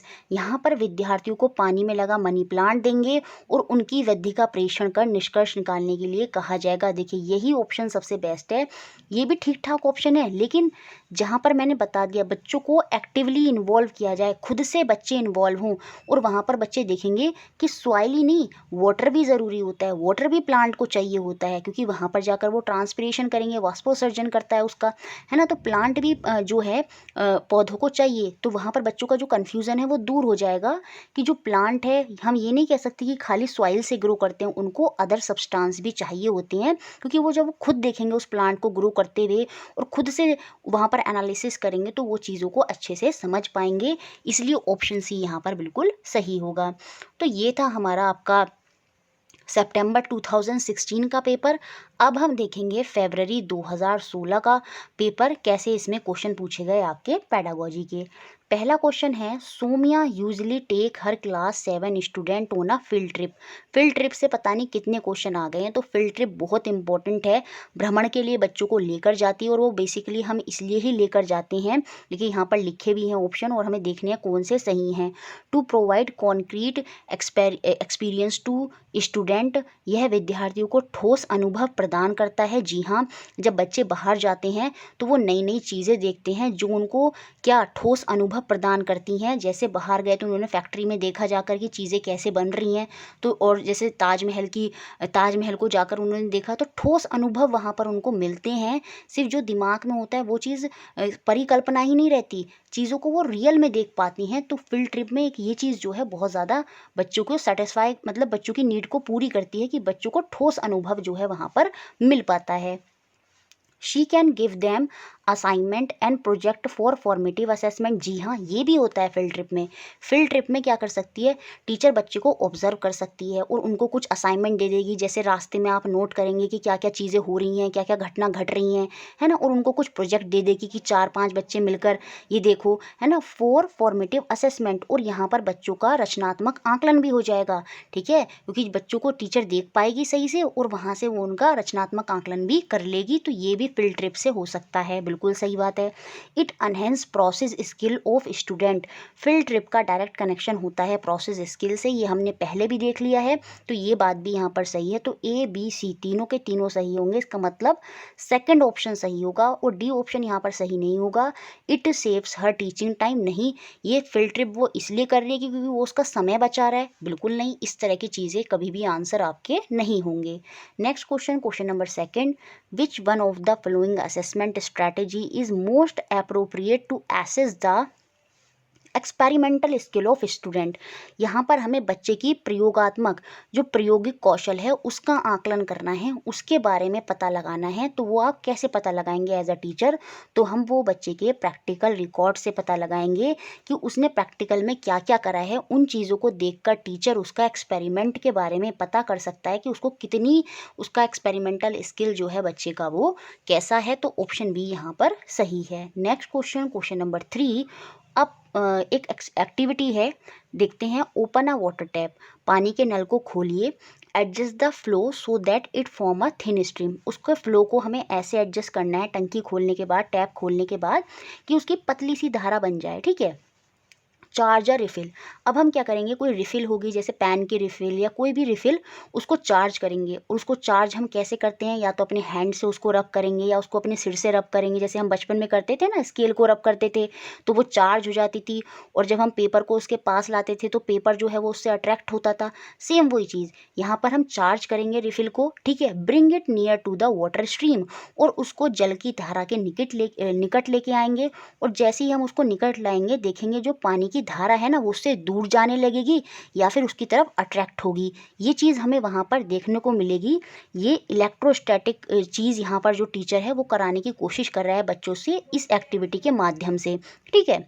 Right a short report on the activity, और टीचर ने कहा आप ये काम करें और उसके बाद जो एक्टिविटी है उसकी रिपोर्ट लिखें, ठीक है। तो the skill developed in the student through this activity, तो कौन सी गतिविधियों का यहाँ पर संक्षिप्त रिपोर्ट लिखने के लिए उसने तो कहा, तो हमें बताना है कि कौन से स्किल यहाँ पर बच्चे के अंदर डेवलप होंगे। देखिए, ऑब्जर्वेशन तो होगा ही होगा, क्योंकि बच्चा खुद ऑब्जर्व कर रहा है, चीज़ों को देख रहा है कि कैसे पानी जो है वो अट्रैक्ट करेगा या फिर उससे रिपेल करेगा, तो वो चीज़ वहाँ पर वो खुद कर रहा है।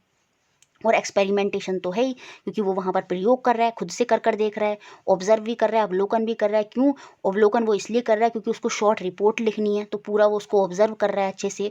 और क्रिएटिविटी, सृजनात्मकता तो यहाँ पर आ ही रही है, क्योंकि बच्चा नई चीज़ कर रहा है, खुद से एक्साइटेड हो रहा है, तो कहीं ना कहीं क्रिएटिविटी तो उसके अंदर बढ़ेगी। आगे फिर वो ज़रूर कुछ ना कुछ और नई चीज़ें करने की कोशिश करेगा। तो ऑप्शन सी यहाँ पर बिल्कुल सही है। Next question, question number 4, which of the following strategies are most appropriate for a teacher to teach the topic save energy.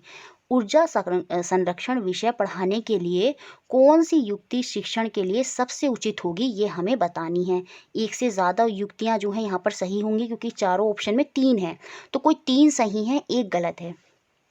Ask student to write slogan on saving water.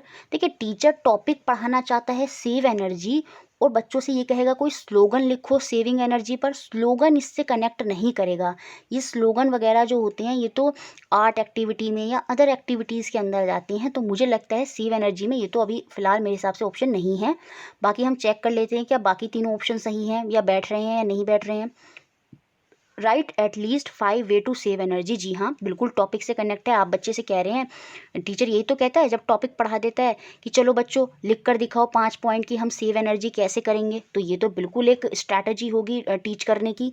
To make a model project to depict energy saving. जी हाँ, model project ये सब तो मैंने तुम्हें बता ही दिया है पहले से बच्चों की, साइंस में बहुत इंपॉर्टेंट होता है, तो ये भी एक अच्छा कॉन्सेप्ट है, एक अच्छी स्ट्रैटेजी है टीचर की। Encourage student to save energy in various way in their life. जी हाँ, बच्चों को अपने जीवन में विभिन्न तरीकों से ऊर्जा का संरक्षण कैसा करना है उसके लिए प्रोत्साहित करना, ये बात भी सही है। तो बी, सी और डी तीनों के तीनों ऑप्शन सही हैं। इसका मतलब पहला ऑप्शन ही यहाँ पर सही होगा। स्लोगन के अलावा बाकी सारी बातें यहाँ पर सही हैं, ठीक है। नेक्स्ट क्वेश्चन देखते हैं, question number 5। Identify the incorrect statement about nature of science. विज्ञान की प्रकृति के संदर्भ में जो सही कथन नहीं है वो हमें बताना है। The methodology of science and its demarcation from other field continue to be a matter of philosophical debate. विज्ञान की पद्धति और अन्य क्षेत्रों में उसका जो सीमांकन है दार्शनिक वाद विवाद का विषय रहा है। जी हाँ, बिल्कुल, जो साइंस है और जो अदर चीज़ें हैं उनके बीच में वाद विवाद आपने देखा होगा, कुछ लोग साइंस को मानते हैं, कुछ लोग नहीं मानते, तो वो हमेशा एक वाद विवाद का विषय जो है वो बना रहता है, ये बात तो सही है। विज्ञान के अधिकतर जो स्थापित और सार्वभौमिक नियमों हैं उनको नए अवलोकनों, प्रयोगों और विश्लेषण के संदर्भ में हमेशा शोधनीय, अनंतिम माना जाता है, ये बात भी सही है। जो हमारे यूनिवर्सल लॉ हैं या बहुत सी चीज़ें जो एस्टैब्लिश्ड हैं उनको भी ये माना जाता है always regarded as provisional subject to modification in the light of new observation, experiment and analysis. जैसे पहले 9 प्लैनेट थे, लेकिन फिर जब एनालिसिस करा गया, ऑब्जर्व करा गया, तो बाद में पता चला कि हमारे 80 प्लैनेट हैं। तो जो लॉज हैं उनमें भी चेंजेस होते रहते हैं, यूनिवर्सल लॉज और साइंस जो हैं, ठीक है। तो ये बात भी सही है, उनमें भी मॉडिफिकेशन होता रहता है। Speculation and conjunction also have a place in science. विज्ञान में जो अनुमान हैं, अटकल हैं, उनको स्थान दिया जाता है, डाउटफुलनेस को, जी हाँ। बट अल्टीमेटली जो साइंटिफिक थ्योरी है उसको हम तभी एक्सेप्ट करते हैं must be verified bye relevant observation and experiment. ये बात भी बिल्कुल सही है। विज्ञान में अनुमान और अटकल का भी स्थान होता है, लेकिन अंततः वैज्ञानिक सिद्धांत को प्रासंगिक अवलोकन और प्रयोगों के द्वारा ही सत्यापित कर स्वीकार किया जाता है। जी हाँ, देखिए यहाँ पर भले ही चाहें आपकी डाउटफुलनेस है, लेकिन जब हम किसी चीज़ को प्रूव कर देते हैं, उसको पूरा प्रयोग कर दिखा देते हैं, तो फिर उसको एक सिद्धांत मान लिया जाता है, ये बात सही है। विज्ञान को तटस्थ और वस्तुनिष्ठ के रूप में देखा जाता है और विज्ञान के नियमों को स्थिर माना जाता है। Science is considered as value natural and objective, ये बात तो सही है। And the law of science are views as fixed. जो लॉज हैं साइंस के वो व्यूज एज फिक्स्ड, ये बात भी सही है। जो यहाँ पर नियम हैं वो स्थिर हैं, है ना, वो तो स्थिर ही हैं, जैसे न्यूटन के लॉ हैं वो स्थिर हैं, है ना, उनको फिक्स्ड माना गया है। तो यहाँ पर कौन सा ऑप्शन गलत है? मेरे को चलिए ये क्वेश्चन अभी आप कमेंट बॉक्स में मुझे बताएंगे कि आपको कौन सा ऑप्शन यहाँ पर गलत लग रहा है। यहाँ पर वैसे चारों ही ऑप्शन सही हैं, फिर भी ये क्वेश्चन मैं आपको फिर से करा दूंगी। अभी मेरे को खुद नहीं पता चल पा रहा है कि यहाँ पर कौन सा ऑप्शन गलत बैठ रहा है, पर शायद क्योंकि चारों ही ऑप्शन सही हैं, चारों ही ऑप्शन यहाँ पर सही हैं, तो फिर भी आप कमेंट बॉक्स में बता सकते हैं इस 5th क्वेश्चन का आंसर क्या रहने वाला है, ठीक है। बाकी आगे किसी और वीडियो में हम इसको डिस्कस कर लेंगे। नेक्स्ट क्वेश्चन देखते हैं, question number 6। The assessment in science should focus on. विज्ञान में आकलन को बल देना चाहिए किस पर? देखिए, जो हम बच्चे का आकलन करते हैं वो किसके बेसिस पर होना चाहिए? डेफिनेशन बिल्कुल नहीं, ये तो बिल्कुल बाहर हो गया। Getting accurate result while conducting experiment, प्रयोग करते हुए सही परिणामों की प्राप्ति पर, नहीं नहीं, बिल्कुल नहीं। देखिए, ज़रूरी थोड़ी है सही परिणाम आए, बच्चा ऐसे तो डर जाएगा। परिणाम भले ही चाहे गलत आ रहा है, लेकिन बच्चा करता हुआ होना चाहिए, उसको करना आना चाहिए। चीज़ें भले ही चाहे गलत हो रही हैं, दैट डजेंट मैटर, लेकिन चीज़ें करनी आनी चाहिए। तो ज़रूरी नहीं कि बिल्कुल सही एक्यूरेट रिजल्ट ही आए उसी बेसिस पर हम आकलन करेंगे, नहीं। हम आकलन बच्चे का उस बेसिस पर करेंगे, उसका असेसमेंट उस बेसिस पर करेंगे कि बच्चा किस प्रकार से चीज़ों को कर रहा है। नीट एंड क्लीन डायग्राम बिल्कुल नहीं। तो पहला ऑप्शन ही यहाँ पर सही होगा, the understanding of concept and process, की उसको अवधारणाओं और प्रक्रियाओं की कितनी समझ है, कि उसको प्रोसेस आते भी हैं करने या नहीं आते, तो कॉन्सेप्ट के बारे में वो कितना जानता है। इन चीज़ के बेसिस पर ही ऑप्शन ए जो है यहाँ पर सही होगा। ऑप्शन सी सही नहीं होगा, क्योंकि एक्यूरेट बोल दिया है, ये बोल देता कि खाली रिजल्ट कैसा आ रहा है सिर्फ उस पर देखना चाहिए, नहीं रिजल्ट की बात आ रही है, तो इस बेसिस पर ये ऑप्शन सही नहीं होगा, तो ऑप्शन ए ही यहाँ पर सही है। नेक्स्ट क्वेश्चन है आपका question number 7, which of the following make good open ended question. कौन सा मुक्त अंत वाला प्रश्न है। जब भी मुक्त अंत वाला, ओपन एंडेड वो होगा जहाँ मल्टीपल आंसर होंगे, क्यों हो रही है, कैसे हो रही है, ऐसा हो सकता है, कैसा हो सकता है, वैसा हो सकता है, जब भी इस तरह से आ जाएं चीज़ें तो याद रखिए वो ओपन एंडेड क्वेश्चन होगा। What difficulties would be faced if your body did not have muscles in it. अगर आपके शरीर में मांसपेशियां नहीं होंगी तो किन समस्याओं का सामना करना होगा। मल्टीपल आंसर आएंगे, तो ये तो ओपन एंडेड है, क्या होगा, क्या हो जाएगा, हर बच्चा अलग अलग आंसर देगा, तो ये तो एक ओपन एंडेड है, ये तो सही होगा ऑप्शन ए। ये है, इसमें है और इसमें है, तो इसका मतलब ये दोनों ऑप्शन बाहर हो गए। अब या तो ए है या फिर सी से, ये बी तो सही नहीं है। What is the difference between the stem of rose plant, mango tree and tulsi. जी हाँ, ये ओपन एंडेड नहीं है, यहाँ पर तो सीधा एक क्वेश्चन पूछा गया, बच्चों को आंसर देना है, लिखना है, कोई वाई वाली कंडीशन नहीं है, क्यों है, कैसे, सारे बच्चे एक सा ही आंसर लिख देंगे, ठीक है, अगर उन्होंने याद है, तो ये तो ओपन एंडेड नहीं है। नेक्स्ट देखते हैं option C, snake and snail, जो आपका घोंगा होता है, have very different style of movement. सांप और घोंगे की गति शैली में बहुत अंतर होता है, ऐसा क्यों। देखिए यहाँ पर भी आ गया वाई इट इज़ सो, तो यहाँ पर भी बच्चे अलग अलग आंसर देंगे, तो ये वाला जो क्वेश्चन है ये भी आपका ओपन एंडेड होगा। बाकी observe various root and write their feature, ये क्लोज एंडेड क्वेश्चन है कि वेरियस रूटों को देखो, कौन कौन सी रूट होती हैं, जैसे फाइब्रस रूट, टैप रूट, और उनके गुणों के बारे में, उनकी विशेषताओं के बारे में लिखो, तो ये तो एक क्लोज एंडेड है, तो आंसर हो जाएगा आपका पहला ऑप्शन ए एंड सी, ठीक है। Next question, question number 8, sometime the students have alternative conception related to the various science concept, what should science teacher do. कभी कभी शिक्षार्थियों को विज्ञान संबंधी अवधारणाओं से जुड़ी वैकल्पिक अवधारणा होती है, विज्ञान शिक्षण को क्या करना चाहिए। जैसे अभी पीछे था क्वेश्चन कि बच्चों को ये लग रहा था कि भोजन जो है प्लांट को वो खाली सॉइल से मिलता है, लेकिन बच्चों ने देखा कि उनको वाटर भी ज़रूरी है, उनको एयर भी ज़रूरी है ना, क्योंकि वो सब जगह से कुछ कुछ चीज़ें लेते हैं और फिर लीव में जाकर वो सारी प्रोसेस एक साथ काम करती हैं, तो कुछ गलत अवधारणाएं कभी कभी बच्चों को हो जाती हैं कॉन्सेप्टों को लेकर। तो उस केस में टीचर को क्या करना चाहिए, बच्चे को डांटना चाहिए, नहीं बिल्कुल नहीं। Tell the student that their idea is wrong, ऐसे बोल देना चाहिए बच्चे को कि तुम्हारा तो आइडिया ही गलत है, तुम तो गलत करते हो, तो इससे तो बच्चा और डिमोटिवेट हो जाएगा, नहीं। इग्नोर कर दें उसके आइडिया को, नहीं। Help the student revisit there ideas through various activity, हाँ ये बिल्कुल सही है, जैसे उन्होंने करा, टीचर ने मनी प्लांट दे दिया उनको, है ना, तो वो चीज़ क्या है उसमें उनको, वो अपने आइडिया को फिर से रिविजिट करें, और कैसे रिविजिट करेंगे, उनसे अलग अलग एक्टिविटी, गतिविधियां वहाँ पर वो टीचर करवाएगा, तो ऑप्शन डी यहाँ पर बिल्कुल सही है। नेक्स्ट क्वेश्चन, क्वेश्चन नंबर 9, जो कि हमारा यहाँ पर लास्ट क्वेश्चन रहने वाला है। Which of the following statement indicate a good science classroom. निम्नलिखित कथनों में से कौन सा एक अच्छी विज्ञान कक्षा की ओर संकेत करता है, ये हमें बताना है कि कौन सी कक्षा एक अच्छी विज्ञान की कक्षा होगी। The learner devise their own experiment and record their observation, ये तो बहुत अच्छा है, शिक्षार्थी स्वयं अपना प्रयोग करते हैं और अपने अवलोकनों को दर्ज करते हैं, यही तो साइंस में सबसे इंपॉर्टेंट होता है, तो ये तो एक अच्छी शिक्षा के ऊपर, अच्छी विज्ञान कक्षा को इंडिकेट कर रहा है। The learner observe the demonstration by the teacher and right it's step, शिक्षार्थी शिक्षक द्वारा दिए गए निर्देशन प्रदर्शन का अवलोकन करते हैं और उनके चरणों को लिखते हैं, ये ऑप्शन भी क्या है, ये ऑप्शन भी यहाँ पर सही लग रहा है, बिल्कुल बिल्कुल। Demonstration and right is step, step लिखना मुझे लग रहा है यहाँ पर गलत हो जाएगा, जी हाँ, ये इसलिए यहाँ पर गुड साइंस का नहीं होगा। देखिए डेमो टीचर बता रहे हैं और खाली स्टेप लिख रहे हैं, नहीं, जब स्टेप लिखेंगे तो बच्चे रटने लगेंगे, बच्चे क्या करेंगे, रटने लगेंगे, और वो फिर एक अच्छी विधि नहीं होगी, इसलिए ऑप्शन बी यहाँ पर अच्छा साइंस कक्षा को इंडिकेट नहीं कर रहा है।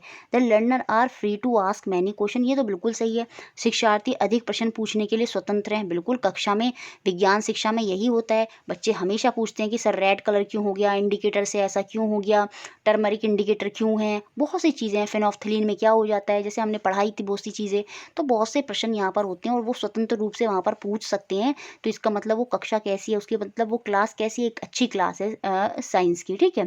The teacher along with the text book use multiple resource to teach, हाँ ये भी अच्छा ऑप्शन है। ए और सी तो बिल्कुल सही है। तो पहले हम ऑप्शन देखते हैं ए और सी कहाँ हैं। इसमें थर्ड और फोर्थ ऑप्शन तो बाहर हो गए। अब या तो ए और सी है या फिर ए सी और डी। ठीक है, शिक्षक शिक्षण के लिए पाठ्य पुस्तक के साथ साथ विभिन्न संसाधनों का उपयोग कर रहा है, तो ये तो बहुत अच्छी विधि है। अलग अलग रिसोर्सेज के थ्रू बच्चों को पढ़ा रहा है, जैसे कुछ नई नई एक्टिविटीज़ करा रहा है, या मतलब खाली टेक्स्ट बुक नहीं, खाली पाठ्य पुस्तक के थ्रू ही नहीं, और अलग मेथड जैसे पावर पॉइंट प्रेजेंटेशन का यूज़ कर रहा है, अलग अलग वीडियो के थ्रू उनको समझा रहा है। तो इस तरह की चीज़ें भी वो यूज़ कर रहा है, तो ये भी एक अच्छी साइंस क्लासरूम को इंडिकेट करता है। तो जो आंसर होगा यहाँ पर ए सी और डी होगा। बी यहाँ पर आंसर नहीं होगा कि टीचर बस खाली डेमो कर रहा है और आप उसको स्टेप को लिखे जा रहे हैं, तो ये तो रट्टाफिकेशन विधि हो गई, तो इसलिए ये ऑप्शन नहीं था। बाकी ए सी डी यहाँ पर सही है। तो इस तरह से हमने ये पेपर सॉल्यूशन देखा। अब हम देखेंगे फरवरी 2015 का पेपर सॉल्यूशन। देखते हैं पहला question, good science education should fulfil some basic validity. एक अच्छी विज्ञान शिक्षा में कुछ आधारभूत वैधताओं को पूरा करना चाहिए। कौन सी वैलिडिटी मोस्ट अप्रोप्रिएट होगी to fulfil the concept of shadow formation in class 6 syllabus at upper primary level.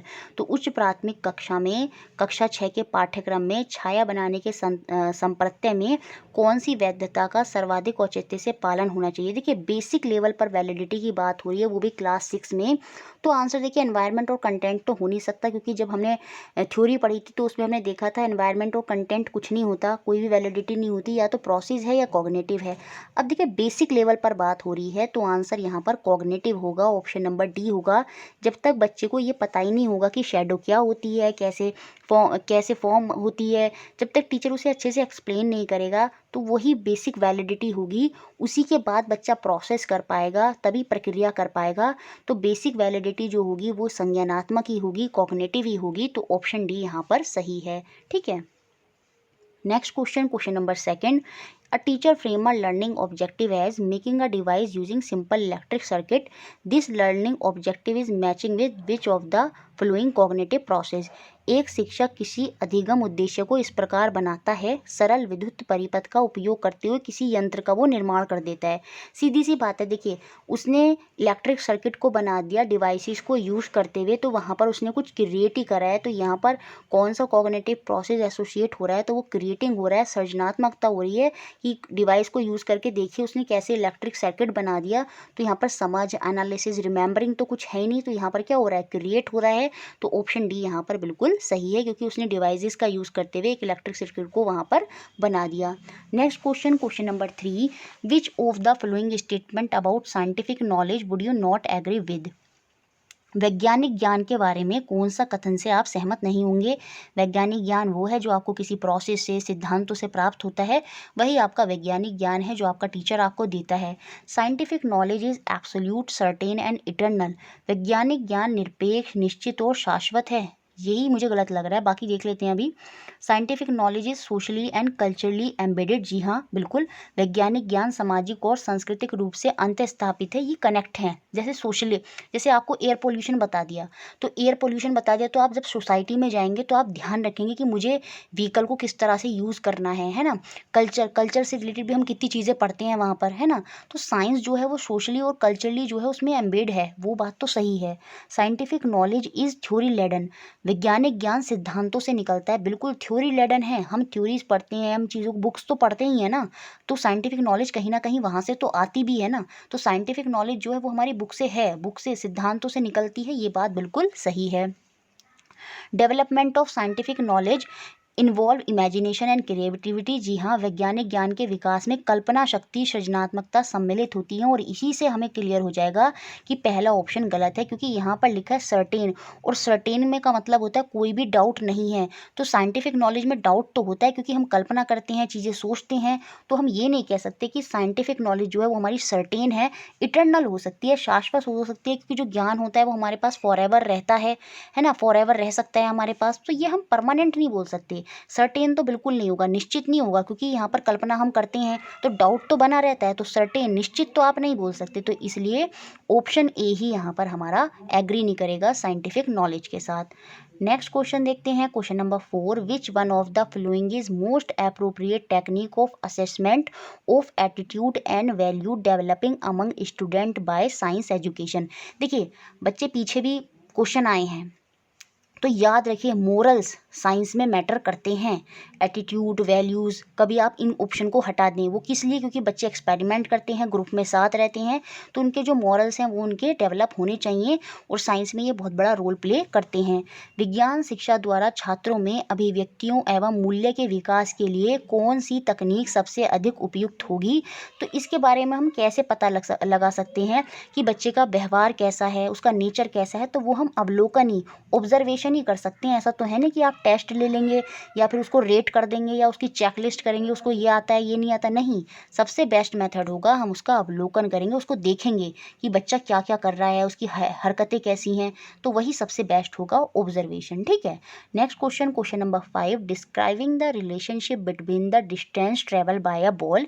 एक बॉल ने जो डिस्टेंस ट्रेवल करा है rolled on the inclined plane, जो इंक्लाइंड प्लेन पर एक बॉल है, टेढ़े सा प्लेन है और उस पर बॉल इस तरह से रोल कर रही है और उसको टीचर ने समझाया है कि बॉल कैसे रोल कर रही है इंक्लाइंड प्लेन पर और जो एंगल बन रहा है प्लेन का by constructing a graph is an example of.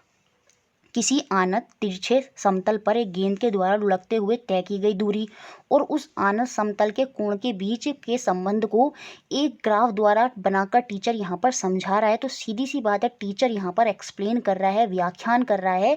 तो इंटरप्रेटिंग, व्याख्यान करना, निर्वाचन करना ही यहाँ पर बिल्कुल सही होगा। कम्युनिकेट तो वो कर ही रहा है, लेकिन कम्युनिकेशन साइंस में इतना इंपॉर्टेंट नहीं होगा। यहाँ पर मेन चीज़ है कि वो व्याख्यान कर रहा है, किसके थ्रू? ग्राफ के थ्रू बोर्ड पर वो उनको समझाने की कोशिश कर रहा है, इंटरप्रेटिंग कर रहा है, व्याख्यान वहाँ पर वो कर रहा है। तो ऑप्शन सी यहाँ पर सही है। परिकल्पना तो यहाँ कोई हो ही नहीं रही कोई, और अनुमान भी यहाँ पर कोई नहीं लग रहा, तो ए और बी तो है ही नहीं। तो इसका मतलब आंसर यहाँ पर इंटरप्रेटिंग है, व्याख्यान है, क्योंकि वो ग्राफ के थ्रू बोर्ड पर उनको समझा रहा है। Next question, question number 6, which among the following is not a desirable aim of science at upper primary level. निम्नलिखित में से कौन सा उच्च प्राथमिक स्तर पर विज्ञान शिक्षण का उद्देश्य नहीं है? याद रखिएगा, ये ऑनेस्टी, इंटीग्रिटी और कोऑपरेशन ये मैटर करते हैं साइंस में। बच्चे इसको हटा देंगे ऑप्शन से, क्यों? वो सोचेंगे ये तो मोरल का पार्ट है। नहीं, ये साइंस में होगा और मैंने पहले भी आपको समझा दिया है, ईमानदारी, सत्यनिष्ठता ये साइंस में एक उद्देश्य होता है। तो ये तो आंसर है, ये तो एम है, और ये पूछ रहा है क्वेश्चन में कौन सा एम नहीं है। तो जो यहाँ पर एम नहीं होगा वो ये होगा, मेमोराइजिंग द कंटेंट, वस्तुओं को याद करना, है ना। कभी भी हम चीज़ों को याद करना साइंस में, क्या पूरी पैडागोजी सेक्शन जो है या पूरी सीडीपी जो है उसमें बिल्कुल बेकार बताया गया है। To gain knowledge available through memorising the content and process in science. यहाँ पर प्रोसेस की बात सही है, लेकिन विषय वस्तु को याद करके उपलब्ध ज्ञान प्राप्त करना बिल्कुल नहीं होगा। तो इसलिए ऑप्शन नंबर बी ही यहाँ पर क्या है, एम नहीं है आपका प्राइमरी लेवल पर, अपर प्राइमरी पर। ठीक है। Next question, question number 7, which among the flowing question would be a open ended question. यहाँ पर फिर से पूछा है कि मुक्त अंत वाला प्रश्न कौन सा है। और अब आप, मुझे लगता है ये आंसर कर देंगे, जहाँ पर आपके बहुत सारे आंसर आएंगे, मल्टीपल आंसर, जिनके एग्जैक्ट आंसर बुक में नहीं होते वही ओपन एंडेड होते हैं। Explain why we always see the one side of the moon. तो व्याख्यान कीजिए। देखिए मैंने बताया, जब भी क्वेश्चन ऐसे होगा, क्यों हो रहा है, कैसे हो रहा है, क्या, कैसे, इस तरह की चीज़ें होती हैं, वो ओपन एंडेड होते हैं। यहाँ पर तो लिखने के लिए बोल दिया, व्याख्यान कीजिए कि चंद्रमा का हमें एक ही पक्ष क्यों दिखाई देता है ना, क्योंकि वो भी अर्थ के साथ उसी स्पीड से चक्कर लगाता है, इसलिए हमें उसका वही पक्ष दिखाई देता है। तो यहाँ पर तो एग्जैक्ट आंसर दे देंगे बच्चे। ठीक है, तो ये ओपन एंडेड नहीं है। सपोज द मून एमिट, देखिए सपोज परिकल्पना करवा रहा है, तो सीधी सी बात है यहाँ पर ओपन एंडेड होगा। Suppose the moon emit lights off it own, अगर मून खुद की लाइट देता तो क्या तब भी उसके फेसेस होते, तब भी उसकी कलाएं होती? तो जब भी होती हैं, ऐसा होता, ये सब ओपन एंडेड ही होते हैं। इसका मतलब ऑप्शन बी ही जो है वो हमारा ओपन एंडेड क्वेश्चन है यहाँ पर। ठीक है, बाकी सारे क्लोज एंडेड यहाँ पर क्वेश्चन है। जैसे meteor are not visible during day, explain, जब भी एक्सप्लेन शब्द आ जाए तो याद रखना वो कभी भी ओपन एंडेड क्वेश्चन नहीं होगा। मीटियोर्स जो होते हैं, जो उल्काएँ होती हैं, वो हमें दिन में इसलिए नहीं दिखाई देती क्योंकि वहाँ पर सूर्य की, हमारी जो सन की लाइट है वो पड़ रही होती है, सीधी सी बात है। तो ये तो सारे आपके क्लोज एंडेड हैं, तो ऑप्शन बी ही जो है वो आपका ओपन एंडेड है। Next question, question number 8, which one among the following situation give the student the best opportunity of discovery learning. किस नीचे दी गई कौन सी परिस्थिति विद्यार्थियों को ज्ञान की खोज के लिए सर्वोत्तम अवसर प्रदान करती है? हमें ये बताना है, तो मैं सीधा आंसर आपको बता रही हूँ। ऑप्शन नंबर सी यहाँ पर बिल्कुल सही होगा। Student labelling the given material as conductor and non conductor by placing them in self assembled closed electric circuit. देखिए इसी में बच्चे क्या हो रहे हैं, डिस्कवरी करेंगे। पहले तो दी गई सामग्री को स्वयं बनाएं, है ना, बंद किए विद्युत परिपथ में रखकर उन पर चालक और नो अचालक का लेबल लगा रहे हैं। मतलब पहले तो उन्होंने दी गई सामग्री को स्वयं बनाया है ना, और फिर उसमें चेक कर रहे हैं कौन से इलेक्ट्रिसिटी के अच्छे कंडक्टर हैं, कौन से इलेक्ट्रिसिटी के अच्छे कंडक्टर नहीं है। तो वहाँ पर वो डिस्कवरी तो कर रहे हैं, खुद से कर रहे हैं कार्य। तो यही ऑप्शन सी यहाँ पर सी होगा। बाकी आप सारे ऑप्शन पढ़ के देख लीजिएगा, कोई भी यहाँ पर इसमें फिट नहीं होगा। देखिए यहाँ पर डिटेल्ड एक्सप्लेनेशन है, तो डिस्कवरी लर्निंग तो होगी नहीं, खुद से तो खोजेंगे नहीं। और साइंस में याद रखिए जो खोज है, खुद से खोज करना बहुत इंपॉर्टेंट रोल प्ले करती है। तो ये भी सही नहीं है। टीम ट्रेनिंग इंस्ट्रक्ट करा जा रहा है उनको, इंस्ट्रक्ट में भी डिस्कवरी लर्निंग नहीं होगी। तो ऑप्शन सी ही यहाँ पर सबसे बेस्ट है। नेक्स्ट क्वेश्चन, जो क्वेश्चन नंबर है आपका लास्ट इस पेपर का, ठीक है। I put one year on a steel rail road track. मैं अपना एक कान स्टील की रेल की पटरी पर रखता हूँ। I am able to hear the approaching train sooner through the track then through the air. जब वो नॉर्मली खड़ा था तो हवा से उसको आवाज़ आ रही थी, लेकिन जैसे ही उसने अपने कान को स्टील जो उसकी पटरी थी वहाँ पर जैसे ही उसने अपने कान को रखा, मैंने आने वाली ट्रेन की ध्वनि वायु की तुलना में रेल की पटरी पर शीघ्र सुन लेता हूँ। इसका मतलब उसने वहाँ पर कुछ ऑब्जर्व किया है, क्या किया है, प्रेषण किया है। और उसने प्रेषण ये किया है कि जो एयर के कंपैरिजन में जो स्टील है, जो स्टील की वो बनी हुई है, क्या कहते हैं आपकी पटरी, उस पर वो आवाज़ अच्छे से सुन पा रहा है, ठीक है। वायु की तुल और फिर उसने वहाँ से कुछ निष्कर्ष निकाले हैं, और निष्कर्ष क्या निकाले हैं कि वायु की तुलना में ध्वनि जो है स्टील में अधिक चाल से गमन करती है, तभी तो आवाज़ वहाँ पर जल्दी आ रही है। तो उसको ये पता चल गया कि जो साउंड है वो स्टील में ज़्यादा तेज़ जा रही है एज़ कम्पेयर टू एयर। ये तो निष्कर्ष निकाला ही निकाला, साथ में फिर उसने ये भी बोला sound travel faster through solid as compare to gas. उससे सीधी सी बात है ये और निष्कर्ष निकला कि जो साउंड होती है वो स्टील ही नहीं, जितने भी सॉलिड हैं, जितने भी ठोस हैं, उनमें जल्दी चली जाती है एज़ कम्पेयर टू गैसेज। क्योंकि सॉलिड में पार्टिकल क्लोज क्लोज होते हैं, तो साउंड आसानी से गमन कर जाती है, वाइब्रेशन करते हैं, और वो एक से वाइब्रेशन दूसरे वाइब्रेशन में, मतलब दूसरे पार्टिकल में वाइब्रेशन पहुंच जाता है। तो साउंड जो है सॉलिड में जल्दी ट्रैवल करती है एज़ कम्पेयर टू गैस। तो हमें बताना है इन तीनों कथनों में से यह पहचानिए कि इनमें से कौन सा प्रेषण है और कौन सा निष्कर्ष है। तो बहुत ही आसान था, ये तो उसने प्रेषण किया, ए में तो उसने ऑब्जर्वेशन किया कान रखकर, ठीक है, तो ए तो हमारा ऑब्जर्वेशन है, और बी और सी उसने यहाँ पर निष्कर्ष निकाले, इन्फ्रेंसिस करे। तो हमारा ऑप्शन नंबर 4 यहाँ पर सही होगा। ए प्रेषण है, ए ऑब्जर्वेशन है, और बी और सी यहाँ से रिजल्ट निकल कर आए, निष्कर्ष निकला क्या कि जो साउंड है वो ट्रैवल ज़्यादा फास्ट करती है सॉलिड में एज़ कम्पेयर टू गैस। तो ऑप्शन नंबर 4 यहाँ पर सही है। देखिए मुझे लगता है बहुत सारे क्वेश्चन हो गए हैं, इससे ज़्यादा क्वेश्चन आज की क्लास में सही नहीं रहेंगे। तो जो नेक्स्ट पेपर है फरवरी 2014, और जो हमारा 13 का है, और जो हमारा 12 का है, और जो हमारा जुलाई या जून में जो हुआ था 2011 का, वो सारे क्वेश्चन मैं कल को वीडियो में ऐसी एक वीडियो आ जाएगी और कल को हम उसको कवर अप कर लेंगे। तो आज हम यहीं तक रहने देते हैं इतने ही पेपर सॉल्यूशन को, और बाकी जो पेपर सॉल्यूशन रह गए हैं वो मैं आपको कल इसी से रिलेट करते हुए कल को सेम ऐसी ही एक वीडियो और आ जाएगी, और सारे पेडागोजी क्वेश्चन आपके ख़त्म हो जाएंगे। वीडियो अच्छी लग रही है तो प्लीज़ वीडियो को लाइक आपको ज़रूर करना है, ज़्यादा से ज़्यादा लाइक आने चाहिए, टीचर को भी तो मोटिवेशन मिलना चाहिए ना। और शेयर और सब्सक्राइब भी कर दें, और हमारे साथ जुड़े रहना है ऐसे ही हमेशा, ठीक है। Thank you for watching.